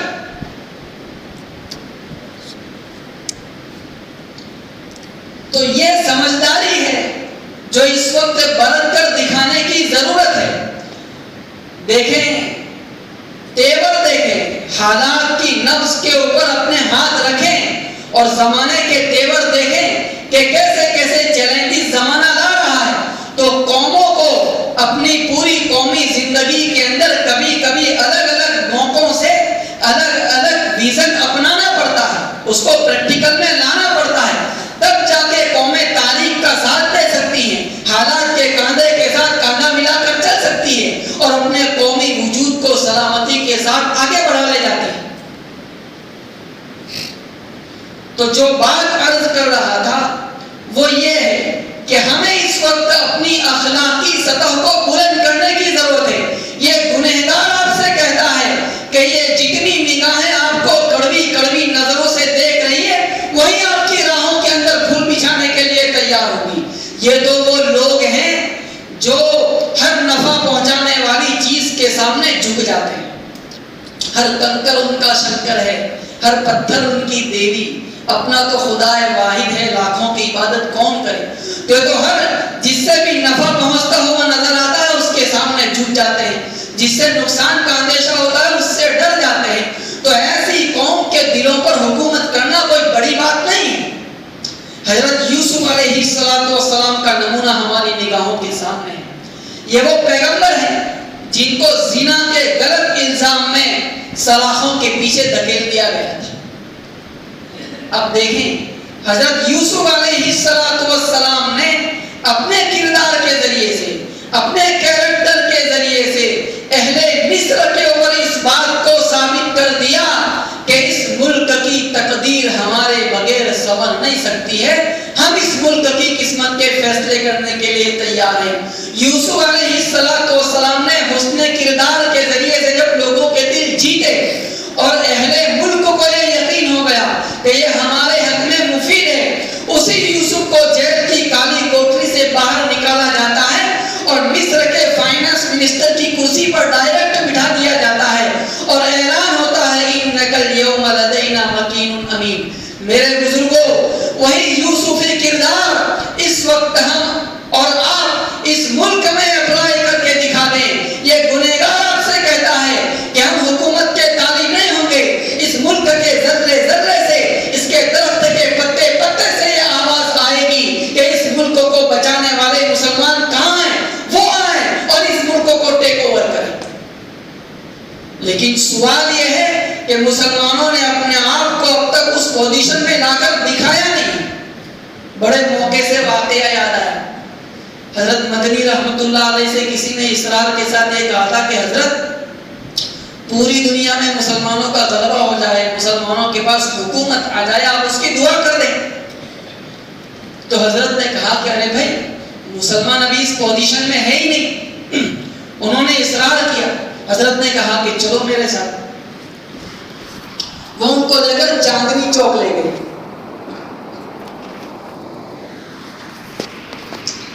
وہاں ایک مسلمان کی کپڑے کی دکان تھی, اس میں داخل ہوئے اور کہا کہ بھائی ہمیں کپڑا دکھائیے. ایک کپڑا دیکھا, یہ پسند نہیں ہے. دوسرا نکلوا, یہ پسند نہیں ہے. تیسرا نکلوا, یہ پسند نہیں. تو وہ غصے ہو گیا دکان والا اور کہنے لگا کہ شاید آپ سے کہنے لگا کہ آپ کے باپ دادوں نے کبھی کوئی کپڑا خریدا تھا جو آپ خریدنے آئے ہیں. حضرت خاموش رہے. اس دکان سے نکل گئے. سامنے ایک سکھ کی دکان تھی وہاں. اب جیسے ہی حضرت داخل ہوئے, اس نے کہا اپنے نوکر سے کہا کہ مولانا صاحب کے لیے پانی لاؤ, مولانا صاحب کے لیے چائے لاؤ. اور کہا کہ بتائیے حضرت. حضرت نے کپڑے نکلوانا شروع, اس کی پوری دکان کھنگال دی اور کہا کہ بھائی ہمارے مزاج کا کپڑا تو تمہاری دکان میں نہیں ہے. تو اس نے کہا حضرت میں معافی مانگتا ہوں کہ میں آپ کے مزاج کا کپڑا اپنی دکان میں رکھ نہیں سکا. آپ مجھے بتائیں آپ کو کیسا کپڑا چاہیے, میں آرڈر سے آپ کو منگوا کے دیتا ہوں. حضرت باہر نکلے اور صاحب سے کہا کہ دیکھا اس مسلمان کو بھی اپنی 6x6 فٹ کی دکان بھی سنبھالنا نہیں آیا. اس کو اگر پوری دنیا کی حکومت دے دی جائے تو یہ کیسے سنبھالے. اس کے اندر تو وہ کیریکٹر تک پیدا نہیں ہوا ہے, وہ لیاقت صلاحیت بھی پیدا نہیں ہوئی. اس کے اندر رکھی ہوئی صلاحیتیں بھی پریکٹیکل نہیں ہوئی, ابھی ایکشن میں نہیں آئی. تو ضرورت اس بات کی ہے کہ اپنی اخلاقی سطح کو بلند کیا جائے. عام خطابی اسلوب سے ہٹ کر عمومی باتیں اسی لیے کر رہا ہوں کہ اب ہم اس دور میں داخل ہو چکے ہیں جہاں پر اس منبر و محراب سے دیا جانے والا کوئی پیغام اب اس حالت میں نہیں رہا کہ اس کو ایک کان سے داخل کر کے دوسرے کان سے نکال دیا جائے. صدیوں نے ہمیں بہت مہلت دی ہے, لیکن اب حالات ہم کو اتنی بھی مہلت نہیں دیتے کہ یہاں سے دیے جانے والے کسی بھی پیغام کو اب سرسری لیا جائے. جب تک اب تک کوئی چیز پریکٹیکل میں نہیں لائی جائے گی تب تک میرے بھائیوں مسلمانوں کے زوال, بحران اور ان کے دھوان کو اب کوئی طاقت بچا نہیں سکے گی. اس لیے اب جو کچھ کہا جائے اسے پریکٹیکل میں لانا ہے, اسے ہماری عملی زندگی میں چلتا پھرتا نظر آنا ہے. چوتھی بات جو میں آپ کی خدمت میں عرض کرنا چاہتا ہوں وہ یہ ہے کہ جو بابری مسجد کا قضیہ ہے یقیناً بڑا قضیہ ہے. مسلمانوں کو اس سے بڑا صدمہ ہوا اور اس صدمے سے مسلمان اب تک باہر آیا بھی نہیں ہے.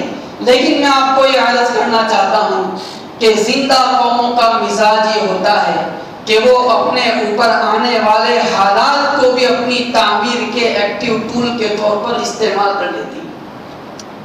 یہ باشعور قوموں کا کام ہوتا ہے. قومیں جو زندہ ہوتی ہیں وہ کبھی اپنے اوپر آنے والے حالات پر واویلا نہیں مچاتی, وہ رو کر ایک کونے میں بیٹھ نہیں جاتی, وہ ہمت حوصلے نہیں ہارتی, بلکہ زندہ قومیں جو ہوتی ہیں وہ انہی حالات کو اپنی تعمیر کا سامان بنا لیتی ہیں. میں آپ کو ایگزامپل دینا چاہوں گا جاپان کا. ہیروشیما اور ناگاساکی کے اوپر نیوکلیئر بم ڈالے گئے تھے, دونوں شہر تباہ کر دیے گئے تھے, ہزاروں لوگ مر گئے تھے, وہاں کی آب و ہوا میں زہر پھیل گیا تھا اور اس کے خطرناک ریزلٹ بعد میں آنے والی جاپانی نسلوں کو بھگتنے پڑے. اور بعض لوگ تو یہاں تک کہتے ہیں کہ اب تک وہ اثرات باقی ہیں. تو ایک چھوٹا سا ملک جو جزیروں کے اندر پھیلا ہوا ہے, اس چھوٹے سے ملک کے لیے یہ حملہ کوئی معمولی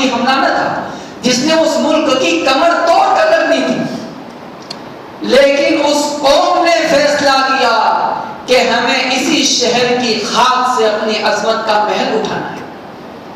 اس قوم نے محنت کی، کتنی محنت کی؟ اتنی محنت کی کہ آج آپ کو امریکہ کے بازاروں میں جاپانی پروڈکٹ نظر آئے گی، وہاں کی مارکیٹ پر ان کا قبضہ ہے، چھوٹا جزیروں میں پھیلا ہوا ملک ہے۔ یہ زندہ قوم ہوتی، زندہ قومیں حالات کا رونا نہیں روتی، وہ اسی حالات کے ڈھیر سے چنگاریاں نکالتی ہیں اور انہیں چنگاریوں سے پوری قوم کے دلوں کی بجھتی ہوئی انگیٹھیوں کو پھر سے جلاتی ہیں۔ اس اینگل سے اگر ہم اس واقعے کو دیکھیں تو میں آپ کی خدمت میں عرض کرنا چاہتا ہوں کہ یقیناً صدمہ بہت بڑا ہے، لیکن اس سے بڑا صدمہ یہ ہے کہ جس رات یہ خبر آتی ہے کہ آئندہ کل بابری مسجد کے قضیے کا فیصلہ سنایا جانے والا ہے، این اسی رات مسلمان نوجوان یہ پتہ ہونے کے باوجود انٹرنیٹ اور موبائل کی گندی دنیا کے اندر اپنی رات گزار رہا ہے۔ جس رات یہ خبر آتی ہے، کتنے مسلمان ہیں جو این اس کے دوسرے دن فجر کے اندر جنہوں نے مسجدیں بھر دی ہوں، ارے چھوڑیں، چلو فیصلہ ہمارے فیور میں آنے کی توقع تھی، یہ خوش فہمی مسلمان رکھتے تھے، لیکن اب جب کہ فیصلہ آ گیا اور مسجد ایک لحاظ سے ہمارے ہاتھ سے چلی گئی تو تصور تو یہ کیا جا رہا تھا کہ مسلمانوں نے اس کو اپنا اتنا بڑا مسئلہ سمجھا ہے کہ یہ فیصلہ آنے کے بعد تو دنیا کا اور خصوصاً بھارت کا ہر مسلمان یہ پختہ ارادہ کرے گا کہ یا اللہ انہوں نے آپ کی ایک مسجد شہید کر دی ہے، لیکن میں موت تک اپنی کوئی نماز شہید نہیں کروں گا۔ لیکن عجیب بات ہے کہ ظہر کی نماز میں ایک مصلی تک کا اضافہ نہیں ہوا۔ ہمیں اس فیصلے پر رونے سے زیادہ اس پر رونا آتا ہے۔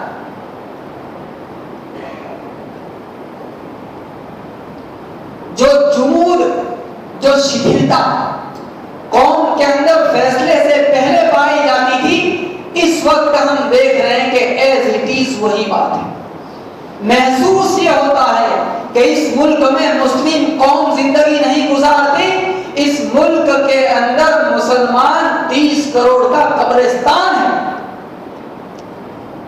جس کا ضمیر مردہ ہو گیا ہے، جس کے احساسات مر گئے ہیں، جس کی قومی غیرت ختم ہو گئی ہے۔ اصل جو رونے کی بات ہے وہ تو یہ، تو دیکھیں اس فیصلے کو اس پہلو سے لیں کہ بھلے مسجد ہمارے ہاتھ سے چلی گئی، انہوں نے اللہ کے ایک گھر کی توہین کی، اس کی شان میں گستاخی کی، اس کی اینٹ سے اینٹ بجا دی اور ملک کے سیکولرزم کی بنیادیں ہلا کر رکھ دی، لیکن یا اللہ آج سے میں نیت کرتا ہوں کہ میری زندگی کی آخری سانس تک میری کوئی نماز ضائع نہیں ہو۔ اگر آپ یہ ارادہ کر لیں تو یہی پیش آنے والے حالات ہماری قومی تعمیر کا سامان بن جائیں گے۔ لیکن ہم کیا کرتے ہیں؟ ہم روتے ہیں، رو کے چپ ہو جاتے ہیں۔ اب ملک میں واقعہ پیش آتا ہے کہ ایک مسلمان کی داڑھی کٹر والیوں نے پکڑ کر تراش دی، بہت وائرل ہوا تھا۔ اب سوچیں کہ اسی وقت اس ملک میں بسنے والے سارے مسلمان یہ طے کر لیتے کہ اچھا انہوں نے حضور نبی اکرم صلی اللہ علیہ وسلم کی شان میں گستاخی کی ہے، آج سے میں نیت کرتا ہوں کہ موت تک میرے چہرے پر کبھی اسطورہ نہیں پھرے۔ تو اسی ایک واقعے سے وہ ایک داڑھی ختم ہوئی تھی، لیکن لاکھوں داڑیاں اس امت کے نوجوانوں کے چہروں پہ سج جاتی۔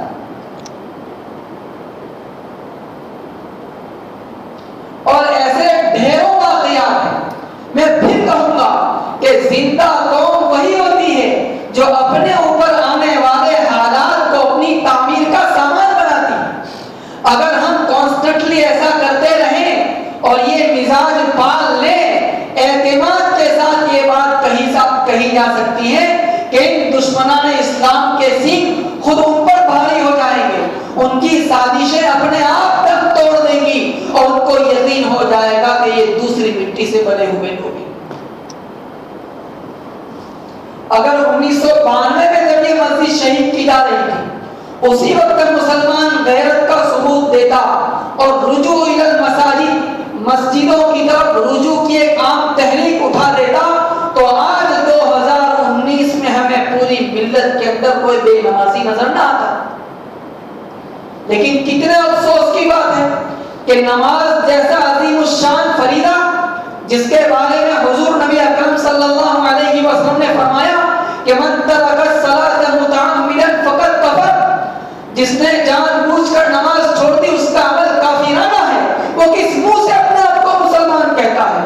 لیکن کتنے نوجوان ہیں جن کی صبح ہمیشہ طلوع آفتاب کے بعد ہوتی ہے۔ ارے ایسے ایسے نوجوان پائے جاتے ہیں کہ آپ انہیں پوچھیں کہ آپ نے آخری فجر کی نماز کب پڑھی تھی، ان کو یاد نہیں ہوتا ہے۔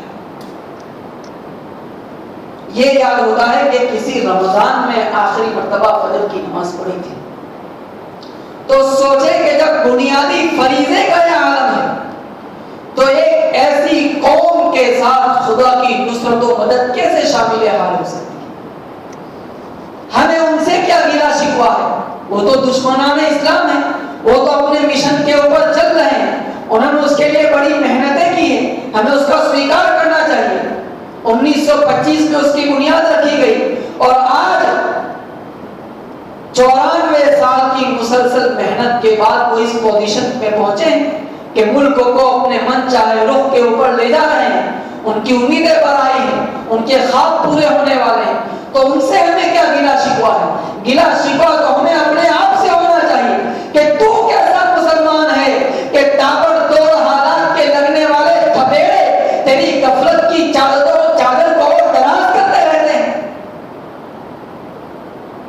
کتنے مسلمان ہیں جنہوں نے یہ واقعہ پیش آنے کے بعد 2 رکعت پڑھ کے اللہ تعالیٰ کی بارگاہ میں اپنے گناہوں کی معافی مانگی، توبہ کا پختہ ارادہ کیا، اور جس چیز سے اس وقت سب سے زیادہ توبہ کی ضرورت ہے وہ تنہائی کے گناہ ہیں۔ میرے دوستو، موبائل نے ہم سب کو ایک ڈوئلزم کا شکار کر رکھا ہے، ایک دوگلی زندگی کا شکار کر رکھا ہے۔ اس موبائل نے ہم سب کو منافقت کے حوالے کر رکھا ہے۔ ہم ایک ایسے سماج میں جینے لگے ہیں کہ جہاں آدمی لوگوں کے سامنے کسی چہرے کے ساتھ آتا ہے اور تنہائی میں وہ کسی دوسرے چہرے کے ساتھ آتا ہے۔ یہ منافقت خدا کے یہاں نہیں چلتی، اور قومی سطح پر اگر یہ پنپ جائے تو پھر اس قوم کا خدا ہی حافظ ہے۔ کتنے نوجوان ہیں جن کی تنہائیاں آنکھوں کی گندگی کے ساتھ گزرتی ہیں۔ میں آپ کی خدمت میں کیا عرض کروں، 15 سال کے بچے، 14 سال کے ہمارے بچے ایسی چیزوں میں گرفتار ہیں کہ وقت سے پہلے بلوغ کی دہلیز پہ پہنچ گئے، ان کی جوانیاں بہہ رہی ہیں، اور کبھی کبھی تو ایسا ہو رہا ہے کہ آدمی شادی تک کے لائق نہیں رہتا ہے۔ بات کڑوی ہے لیکن دل دکھتا ہے تو زبان کے راستے سے اظہار کرنا پڑتا ہے۔ ہمیں ان ماں باپ کے اوپر ترس آتا ہے، افسوس ہوتا ہے جو بغیر تحقیق کے، جو اپنے بچوں کی تربیت کیے بغیر مہنگے موبائل اپنے بچوں کے ہاتھ میں تھما رہے ہیں، اپنی بچیوں کے ہاتھ میں تھما رہے ہیں۔ میرے بزرگوں، تنہائی کے جو گناہ ہیں، وہ تنہائی کے گناہ آدمی کے اندر ایسا نفاق پیدا کرتے ہیں کہ آدمی ملت کے کسی کام کے نہیں رہ جاتا۔ اور تنہائی کے جو گناہ ہیں وہ اللہ تعالیٰ کی شان میں سب سے بڑی گستاخی ہے۔ جب کوئی بندہ گناہ کرتا ہے اور تنہائی کے اندر گناہ کرتا ہے تو وہاں سے ایک آواز آتی ہے کہ میرے بندے، تو نے گناہ کرنے کے لیے سارے دروازے بند کر لیے، ساری کھڑکیاں بند کر لی۔ اگر تجھے پتا چل جائے کہ اسی دروازے کی ایک درار سے ایک بچہ تجھے یہ گندی فلم دیکھتے ہوئے دیکھ رہا ہے تو تیرے ہاتھوں کو پسینہ آ جائے گا، تیرے ہاتھ کپکپانے لگیں گے، تیرا دل دھڑکنے لگے گا کہ اچھا اس بچے نے مجھے ایسی گھناؤنی حرکت کرتے ہوئے دیکھ لیا۔ او میرے بندے، کیا تو مجھے ایک چھوٹے بچے سے زیادہ گیا گزرا سمجھتا ہے کہ اس اس سے حیا نہیں کرتا. ہم نے اللہ کو کس کیٹیگری پر لا کر چھوڑا ہے؟ وہ اللہ جو آدمی نہیں پوری قوموں کو رکھ کے رکھ دیتا ہے، اس اللہ کو آج ہم نے اپنی تنہائیوں کے گناہ کے ذریعے سے ایک بچے کے برابر بھی نہیں سمجھا. میرے دوستو، اللہ تعالیٰ ہر دور میں لوگوں کو الگ الگ انداز سے آزماتا ہے. قرآن کہتا ہے یا ایھا الذین آمنوا لَيَبْلُوَنَّكُمُ اللَّهُ بِشَيْءٍ مِّنَ الصَّيْدِ تَنَالُهُ أَيْدِيكُمْ وَرِمَاحُكُمْ لِيَعْلَمَ اللَّهُ مَن يَخَافُهُ بِالْغَيْبِ. قرآن اترتا ہے، کہا جا رہا ہے کہ ایمان والو اللہ تعالیٰ تمہیں آزمائے گا. کیسے آزمائے گا؟ اس دور میں یوں آزمائے گا کہ دیکھو جب تم احرام کی حالت میں ہوں گے تو حرم کے ایریے کے اندر بہت سارے جانور تمہاری نگاہوں کے سامنے سے گزریں گے اور وہ جانور تمہارا سافٹ ٹارگٹ ہوں گے، یعنی تم ان کا شکار کرنا چاہو تو آسانی سے ایزیلی کر سکو گے. اس زمانے میں، اس دور میں ہرن اور نیل گائے جیسے جانور ایک لذیذ غذا سمجھی جاتی تھی اور عرب اس کے دل داتے تھے، اس کا شکار کر کے کھاتے تھے. تو وہاں اللہ تبارک و تعالیٰ نے صحابہ کی آزمائش یوں کی کہ دیکھو جب تم حالت احرام میں ہوں گے تو احرام کی حالت میں شکار کرنا جائز نہیں، تو تمہارے سامنے سے جانور گزریں گے. اب اللہ دیکھے گا کہ کون اللہ تعالیٰ سے بن دیکھے ڈرتا ہے. میں پھر کہوں گا ہر دور میں اللہ تعالیٰ کا قوموں کو آزمانے کا انداز الگ ہوتا ہے. صحابہ کرام کی اس دور میں آزمائش اس طرح کی. اس دور میں نوجوان مسلم کی جو سب سے بڑی آزمائش ہو رہی ہے وہ اسی طرح کے سیکسول ریلیٹڈ گناہوں کے ذریعے سے ہو رہی ہے کہ آدمی تنہا ہے، اس نے دروازہ بند کر لیا، اب اس کی انگلیوں کی چند حرکتیں اس کو ایسی گندی دنیا کے اندر پہنچا دیتی ہیں جہاں کچھ بھی اس سے چھپا ہوا نہیں، جہاں پوری گندی دنیا اپنے جلووں کے ساتھ نمایاں ہے. اب ایسے موقع پر اس کے تقوی کا امتحان ہے. اور اس بات کو یاد رکھیں کہ سیکس ریلیٹڈ جو گناہ ہوتے ہیں اس کے اندر ایک اٹریکشن ہوتا ہے، اس کے اندر ایک چمبکیہ شکتی ہوتی ہے. وہ چمبکیہ شکتی ایسی ہوتی ہے کہ آدمی کو اپنے اندر کھینچ لیتی ہے اور ایسی کھینچ لیتی ہے کہ آدمی اس کے دلدل میں اترتا چلا جاتا ہے. اسی لیے قربان جائیے قرآن کریم پر کہ اس نے کیا کہا، لا تقربوا الفواحش ما ظہر منها وما بطن، کہ بے حیائیوں کے قریب بھی نہ پھٹکو. اس قرآن کی تعبیر پر قربان جائے. قرآن نے یہ نہیں کہا کہ بے حیائی کا کام نہ کرو، نہیں، اس نے کہا بے حیائی، بے شرمی، نرلجتا اور بیبھکستا کے قریب بھی نہ جاؤ. کیوں؟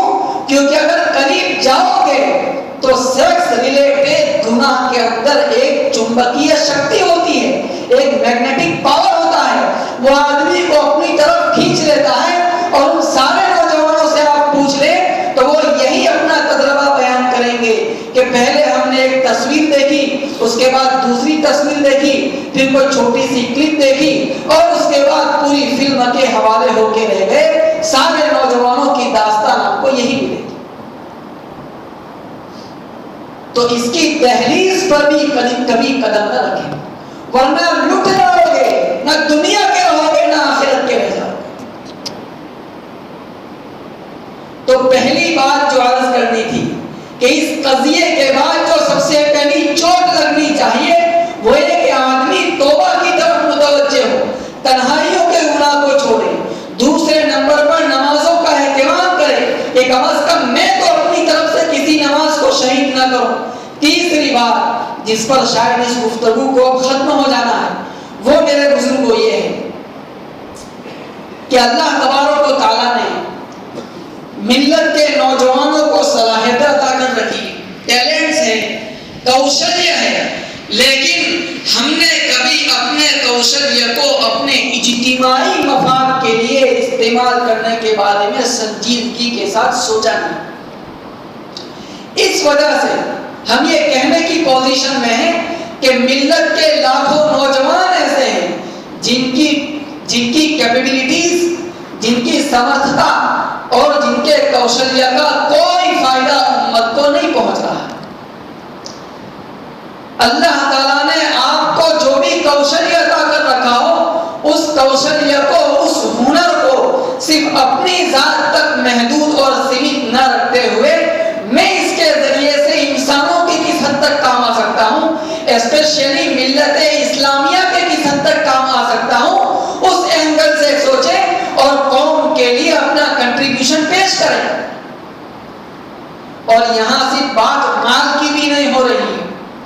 دیکھیں ایک آدمی ٹیچر ہے، اس کے پاس ایک ہنر ہے. اب وہ یہ سوچ لے کہ میں ٹیوشن کراتا ہوں تو غریب کے کم از کم 2 بچوں کو فری میں ٹیوشن کرا دیا کروں گا، تو اس کا یہی ہنر قوم کے لیے، ملت کے لیے استعمال ہوگا. اگر کوئی آدمی لائر ہے، وہ یہ سوچے کہ سال میں 1-2 کیس غریب کے کیسوں کی پیروی میں مفت میں کروں گا. اگر کوئی ڈاکٹر ہے، وہ ایک ٹارگٹ بنا لے کہ 5 سال مریضوں کا علاج میں مفت میں کر دوں گا. اگر کوئی گیریج والا ہے، وہ یہ سوچے کہ اگر کوئی غریب، وہ 1 مہینے کا ایک ٹارگٹ بنا سکتا ہے کہ 1 مہینے میں کم از کم 3 غریبوں کی گاڑی کی سروس میں فری میں کر دوں گا. بالکل نیچے اتر کے کہوں تو اگر کوئی سائیکل کا پنچر بنانے والا ہے، وہ بھی قوم کی خدمت کر سکتا ہے کہ بھائی مہینے میں کم از کم 3-4 غریبوں کے سائیکل کے پنچر فری میں بنا دیا کروں گا.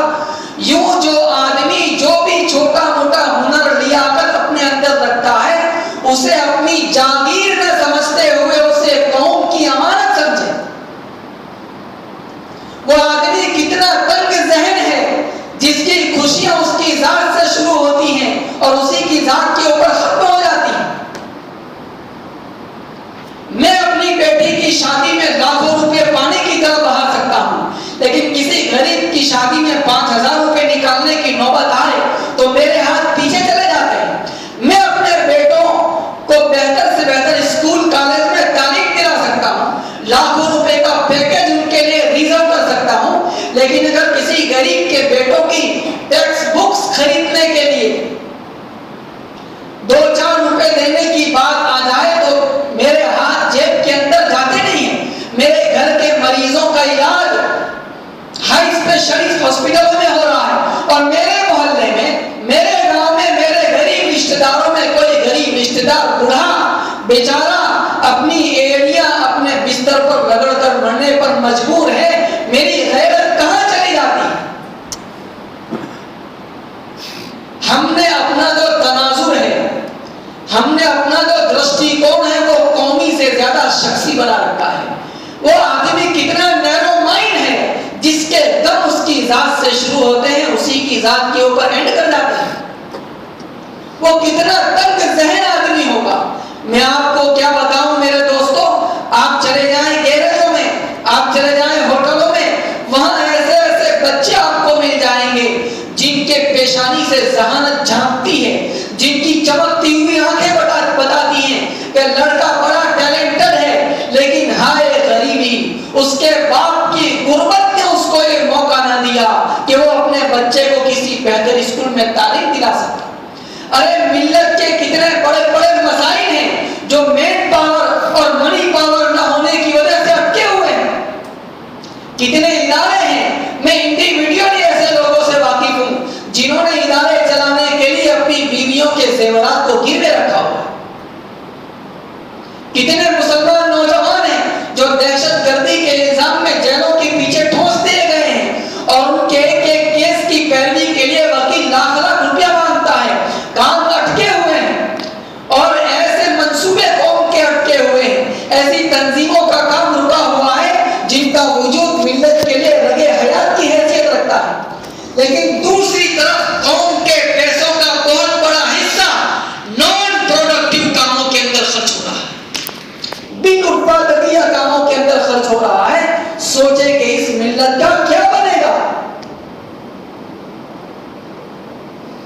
شادیوں پر میں گفتگو کرنا نہیں چاہتا، وہ سب آپ کی نگاہوں کے سامنے ہے کہ اس وقت کیا سچویشن ہے.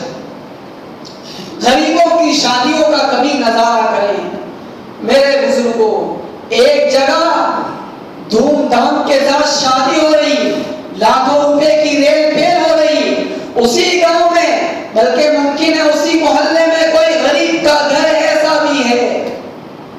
ایسا بھی ہے کہ بوڑھا باپ جب شام کو مزدوری کر کے گھر لوٹتا ہے، اس کی بیوی اس کی بیٹی اسے کہتی ہے کہ ابا میری فلانی دوست سہیلی کے بھی نکاح ہو گئے اور میری فلانی سہیلی بھی گھر سے رخصت ہو گئی، ابا ہمارے گھر سے میری ڈولی کب اٹھے؟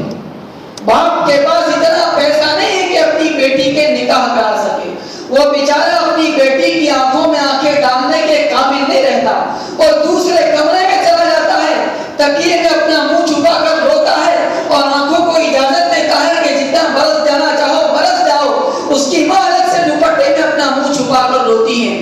اب سوچیں کہ یہ آہیں آسمانوں پر جاتی ہوں گی اور وہاں سے ان خاندانوں کے بارے میں کیا جواب لاتی ہوگی جہاں ایک ایک شادی کے اندر لاکھوں روپے خرچ کیے جا رہے ہیں۔ خدائی فیصلے ان خاندانوں کے بارے میں کیا اترتے ہوں گے؟ میرے بزرگوں، باپ بیٹی کو رخصت کر رہا ہے اور کہہ رہا ہے کہ میری بیٹی، جس طریقے سے آج تیرا اس گھر کے اندر آخری دن ہے، اسی طریقے سے تیرے باپ کا بھی اس گھر میں آخری دن ہے۔ بیٹی سوالیہ نگاہوں سے باپ کو تکتی ہے کہ ابا جان آپ کیا کہہ رہے ہیں؟ باپ کہتا ہے کہ میری بیٹی، تیرے جہیز کا سامان تیار کرنے میں تیرے باپ کو یہ گھر بیچ دینا پڑا ہے، اب جب کبھی تو آئے گی تو کسی کرائے کے مکان میں ٹھہرے گی، آج تیرے ساتھ تیرا باپ بھی اس گھر سے رخصت ہو گیا۔ میرے دوستوں، یہ شیخ خرچیوں نے قوم کو کہاں پہنچا رکھا ہے، اور ظاہر ہے کہ یہ چیزیں بیانوں سے تو قابو میں نہیں آئی۔ یہ تو کوئی مرد مجاہد چاہیے جو یہ کہے کہ میں مالدار ہوں، اللہ نے مجھے بہت دیا ہے، میں اپنے بیٹے کی شادی میں لاکھوں خرچ کر سکتا ہوں، اپنی بیٹی کی شادی میں لاکھوں کی ریل پیل کر سکتا ہوں، لیکن میں سادگی کا نمونہ پیش کرتا ہوں اور انتہائی سادگی کے ساتھ اپنے بیٹے بیٹی کی شادی کرا کر قوم کے لیے ایک آئیڈیل فراہم کرتا ہوں۔ کوئی ایسا مرد مجاہد کھڑا ہو، اس کو دیکھ کر پھر دوسرے کو ہمت ہوگی، دوسرے کو دیکھ کر تیسرے کو، تب جا کر ہم چراغ سے چراغ جلتا جائے گا اور کئی سالوں میں پہنچ کر ہم پوری قوم کو رسم و رواج کی ان زنجیروں سے آزاد کرائیں گے جس میں آج پورا سماج کرا رہا، نہ سہتے بنتا ہے نہ کہتے بنتا ہے۔ یہ صورتحال ہے اس وقت سماج کی، سودی قرض لینا پڑتا ہے، لوگ روڈ پہ آ جاتے ہیں، نسلیں ان کا قرضہ اتارتی رہتی ہیں، لوگوں کی جاگیریں بک جاتی ہیں،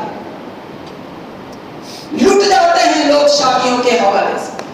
تو نان پروڈکٹیو کاموں کے اندر روپے خرچ کرنا بند کریں، اور حالات نے ہمیں اس دور میں پہنچایا ہے کہ میری جیب سے نکلنے والا ایک روپیہ مجھے یہ سوچنے پر مجبور کرے کہ اس میں ملت کا فائدہ ہے یا نہیں۔ میرا ہر نکلنے والا سانس ملت کے لیے ہونا چاہیے، میرا اٹھنے والا ہر قدم قوم کے لیے ہونا چاہیے، میری ہر دوڑ دھوپ مجھے یہ سوچنے پر مجبور کرے کہ میں اپنی قوم کے کس حد تک کام آ رہا ہوں۔ وہ دور لگ گیا جب چند علماء کی کوششیں پوری ملت کے لیے کافی ہو جایا کرتی تھی۔ یہ زمانہ اب اس ملک کے اندر نہیں رہا۔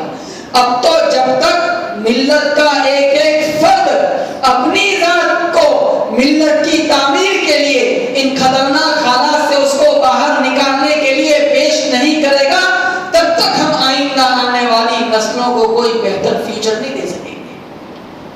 دیکھیں اس وقت حالات ہمیں اس ملک میں ایسے دو راہے کے اوپر لے آئے ہیں کہ ہماری تھوڑی سی بیداری، ہمارا تھوڑا سا باشعور ہونا ہماری آئندہ آنے والی قومی زندگی کو عزت بھری زندگی بنا سکتا ہے، اور دوسری طرف حالات کا دوسرا رخ یا سکے کے دوسرے بازو یہ بھی ہے کہ ہماری تھوڑی سی غفلت آئندہ آنے والی نسلوں کے وجود پر ایک کوسچن مارک کھڑا کر سکتی ہے۔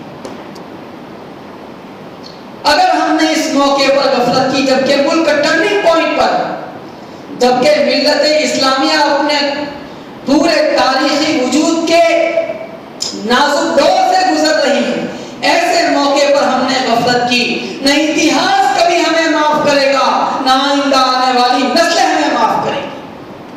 ہم مجرمین ملت بن کر خدا کی بارگاہ میں پیش ہوں گے اور نبی اکرم صلی اللہ علیہ وسلم سے حوض کوثر پر ملاقات کی پوزیشن میں نہیں رہ جائیں گے. اس لیے جس پیغام کے ساتھ اس گفتگو کو ختم کرنا ہے وہ یہ ہے، پہلی بات آپ کی خدمت میں یہ عرض کی گئی تھی کہ دیکھیں بابری مسجد کے فیصلے کو کورٹ کا فیصلہ سمجھنے کے بجائے اللہ تعالیٰ کی تقدیر کا حصہ سمجھیں، دل کو بڑی حد تک سکون ہو جائے گا. اور یہ مانسکتا بنا کر چلیں کہ زندہ قوموں ہی کو حالات کا سامنا کرنا پڑتا ہے. دوسری بات یہ عرض کی گئی تھی جب ایک نان مسلم کٹر وادیوں سے ڈرتا نہیں ہے تو مسلمان کو بھی اپنے دل میں کسی بھی قسم کے خوف کا احساس نہیں رکھنا چاہیے. ایمان اور مخلوق کا خوف ایک دل کے اندر کبھی جمع نہیں ہو سکتا. دوسری بات یہ عرض کی گئی تھی کہ ایک نان مسلم کی خدمت ہم لینے پر مجبور ہیں تو ہمیں چاہیے کہ اپنی ہی قوم کے اندر ایسے جیارے اٹھائیں جو قوم کے مسائل کا پرتینیدھتو بھی کر سکے اور اس کی پوسٹ کے اوپر جا سکے جہاں جا کر وہ اس ملک کے ڈھانچے کے اوپر اس کے فیوچر کو ڈیسائیڈ کرنے میں اثر انداز اور ایفیکٹو ہو سکے. تیسرا پیغام یہ عرض کیا گیا تھا کہ راجیو دھون جیسے کروڑوں لوگ اس ملک کے اندر آباد ہیں، ہمیں اس ذرہ خیر کو سینچنا ہے، ان کے ساتھ اپنے انٹریکشن کو بڑھانا ہے. اب اس کی تفصیل کا موقع نہیں ہے کہ نبی اکرم صلی اللہ علیہ وسلم کے غیر مسلموں کے ساتھ تفصیلی تعلق کیا رہے ہیں. اللہ تعالیٰ نے کبھی موقع دیا تو اس پر گفتگو کی جائے گی، لیکن بس کنکلوژن اس کا اتنا ہے کہ اپنے بہتر سے بہتر تعلقات کے ساتھ برادران وطن کے سامنے پیش ہو کر ان کے دلوں کو جیتنے کی کوشش کرنا ہے. چوتھی بات یہ عرض کی گئی کہ بابری مسجد کا قضیہ، مسجد شہید ہو گئی لیکن کم از کم یہ ارادہ کرنا ہے کہ اب موت تک میری کوئی نماز شہید نہیں ہوگی. دوسری بات حقیقی توبہ کے ذریعے سے خدا کی طرف رجوع کرنا، تنہائیوں کے گناہ کو چھوڑنا اور اپنی صلاحیتوں کو اپنی جاگیر نہ سمجھتے ہوئے ملت کی امانت سمجھنا اور میں قوم کے کس حد تک کام آ سکتا ہوں اس کی فکر اور دھن میں اپنے دن رات اپنی زندگی کے شب و روز گزارنا، یہ میرے دوستو اس وقت کے دور کا تقاضا ہے. اللہ تبارک و تعالی ہم سب کو حالات کی نزاکت کا احساس عطا فرمائے، احساس عنایت کر آثار مصیبت کا امروز کی شورش میں اندیشہ فردا دے. اللہ تعالی ہم سب کو توفیق عطا فرمائے. آمین یا رب العالمین. وآخر دعوانا الحمدللہ.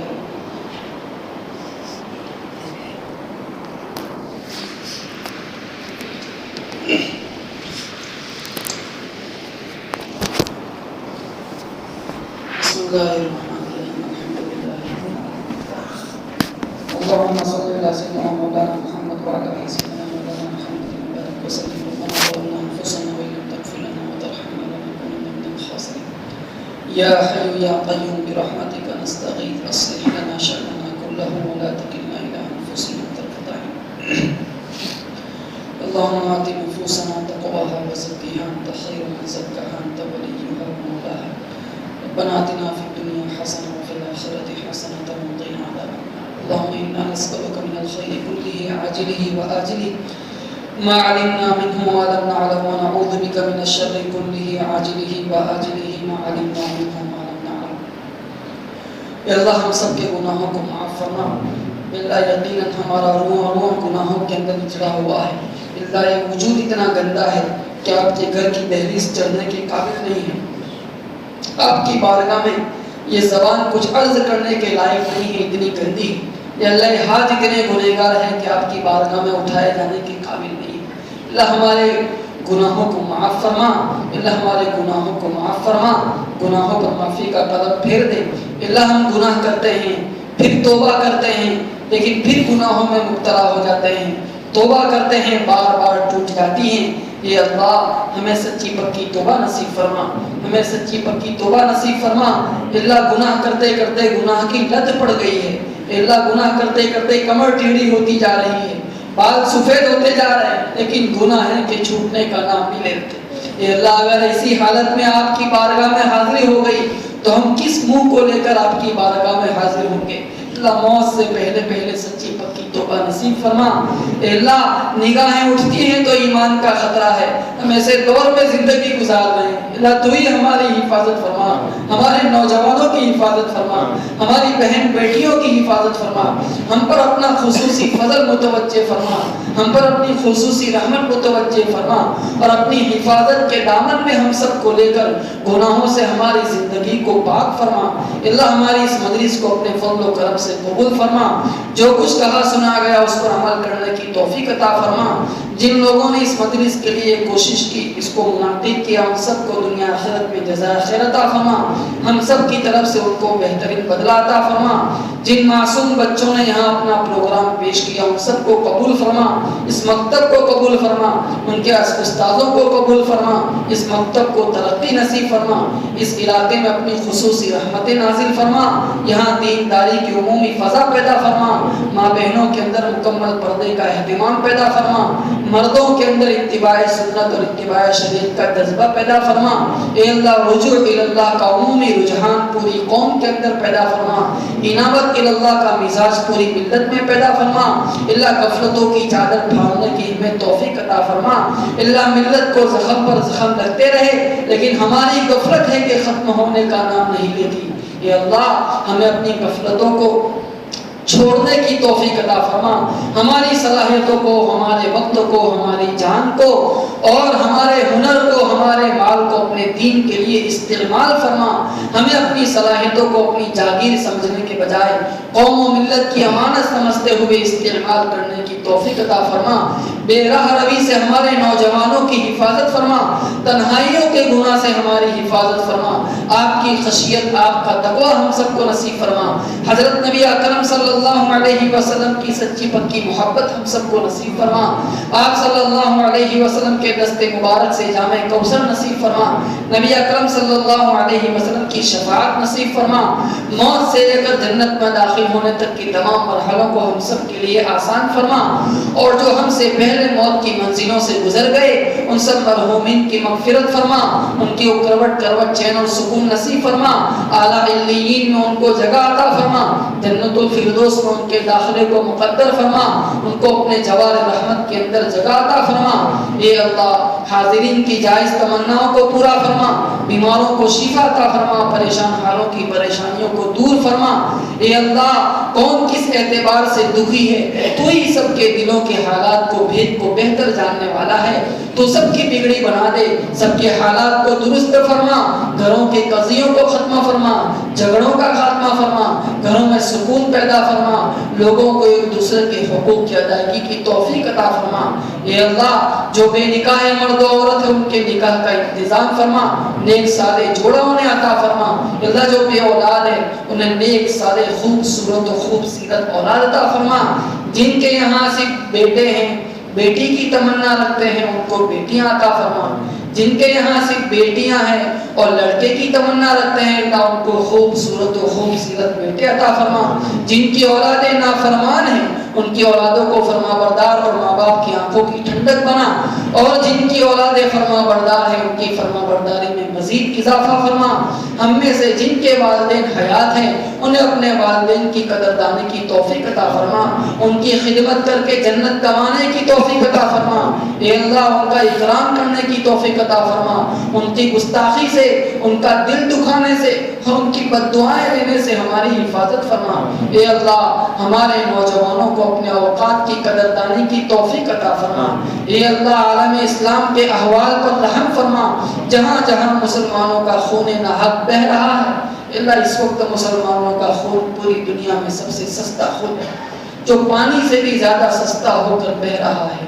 اے اللہ وہاں سے خون کی ارزانی کو ختم فرما، مسلمانوں کے حالات کو درست فرما، امن و امان پیدا فرما، جو مسلمانوں پر ظلم کر رہے ہیں انہیں اپنے ظلم سے توبہ کی توفیق عطا فرما، ان کے مقدر میں ہدایت و توبہ نہیں ہے تو ان سے اپنی زمین کو پاک فرما، اور مسلمانوں کو ایسے ظالم حکمرانوں سے نجات نصیب فرما۔ اے اللہ عالم اسلام کے حکمرانوں کو حمیت و غیرت نصیب فرما، منہاج نبوت اور خلفائے راشدین کے منہاج پر حکومتوں کو کام کرنے کی توفیق عطا فرما۔ اے ہمارے خالق و مالک ذلت کے دن دیکھتے دیکھتے امت کو ایک عرصہ گزر گیا، اللہ اب صبر کا پیمانہ لبریز ہو رہا ہے اور اب حالات برداشت سے باہر ہوتے جا رہے ہیں۔ اے اللہ اب تو امت کو عزت کے دن دکھا دے، اب تو ملت کو عزت کے دن دکھا دے، اب تو ملت کو عزت کے دن دکھا کر ہماری آنکھیں ٹھنڈی کر دے، نبی اکرم صلی اللہ علیہ وسلم کی مبارک روح کو سکون پہنچا دے۔ اے اللہ امت کو عزت کے دن دکھا دے، ہماری ذلت کو ختم فرما، ہمارے عزت کے دور کو واپس فرما۔ اے اللہ اس کے جو تقاضے ہیں وہ تقاضے ہمیں پورا کرنے کی توفیق عطا فرما، ہمیں حالات کی نبض پر اپنا ہاتھ رکھتے ہوئے اپنا رویہ متعین کرنے کی توفیق عطا فرما۔ اللہ اس موقع پر مزید جو کچھ مانگنا چاہیے تھا زبان پر نہیں آ سکا، بغیر مانگے محض اپنے فضل و کرم سے عطا فرما۔ اے اللہ ہماری دعاؤں کو محض اپنے فضل و کرم سے حضرت نبی اکرم صلی اللہ علیہ وسلم کی صدقے اور طفیل میں قبول فرما۔ ان اللہ و ملائکتہ یصلون علی النبی یا ایھا الذین آمنوا صلوا علیہ وسلموا تسلیما۔ اللهم صل علی سیدنا مولانا محمد وعلى آل سيدنا مولانا محمد وبارك وسلم۔ سبحان ربك رب العزة عما يصفون وسلام على المرسلين والحمد لله رب العالمين۔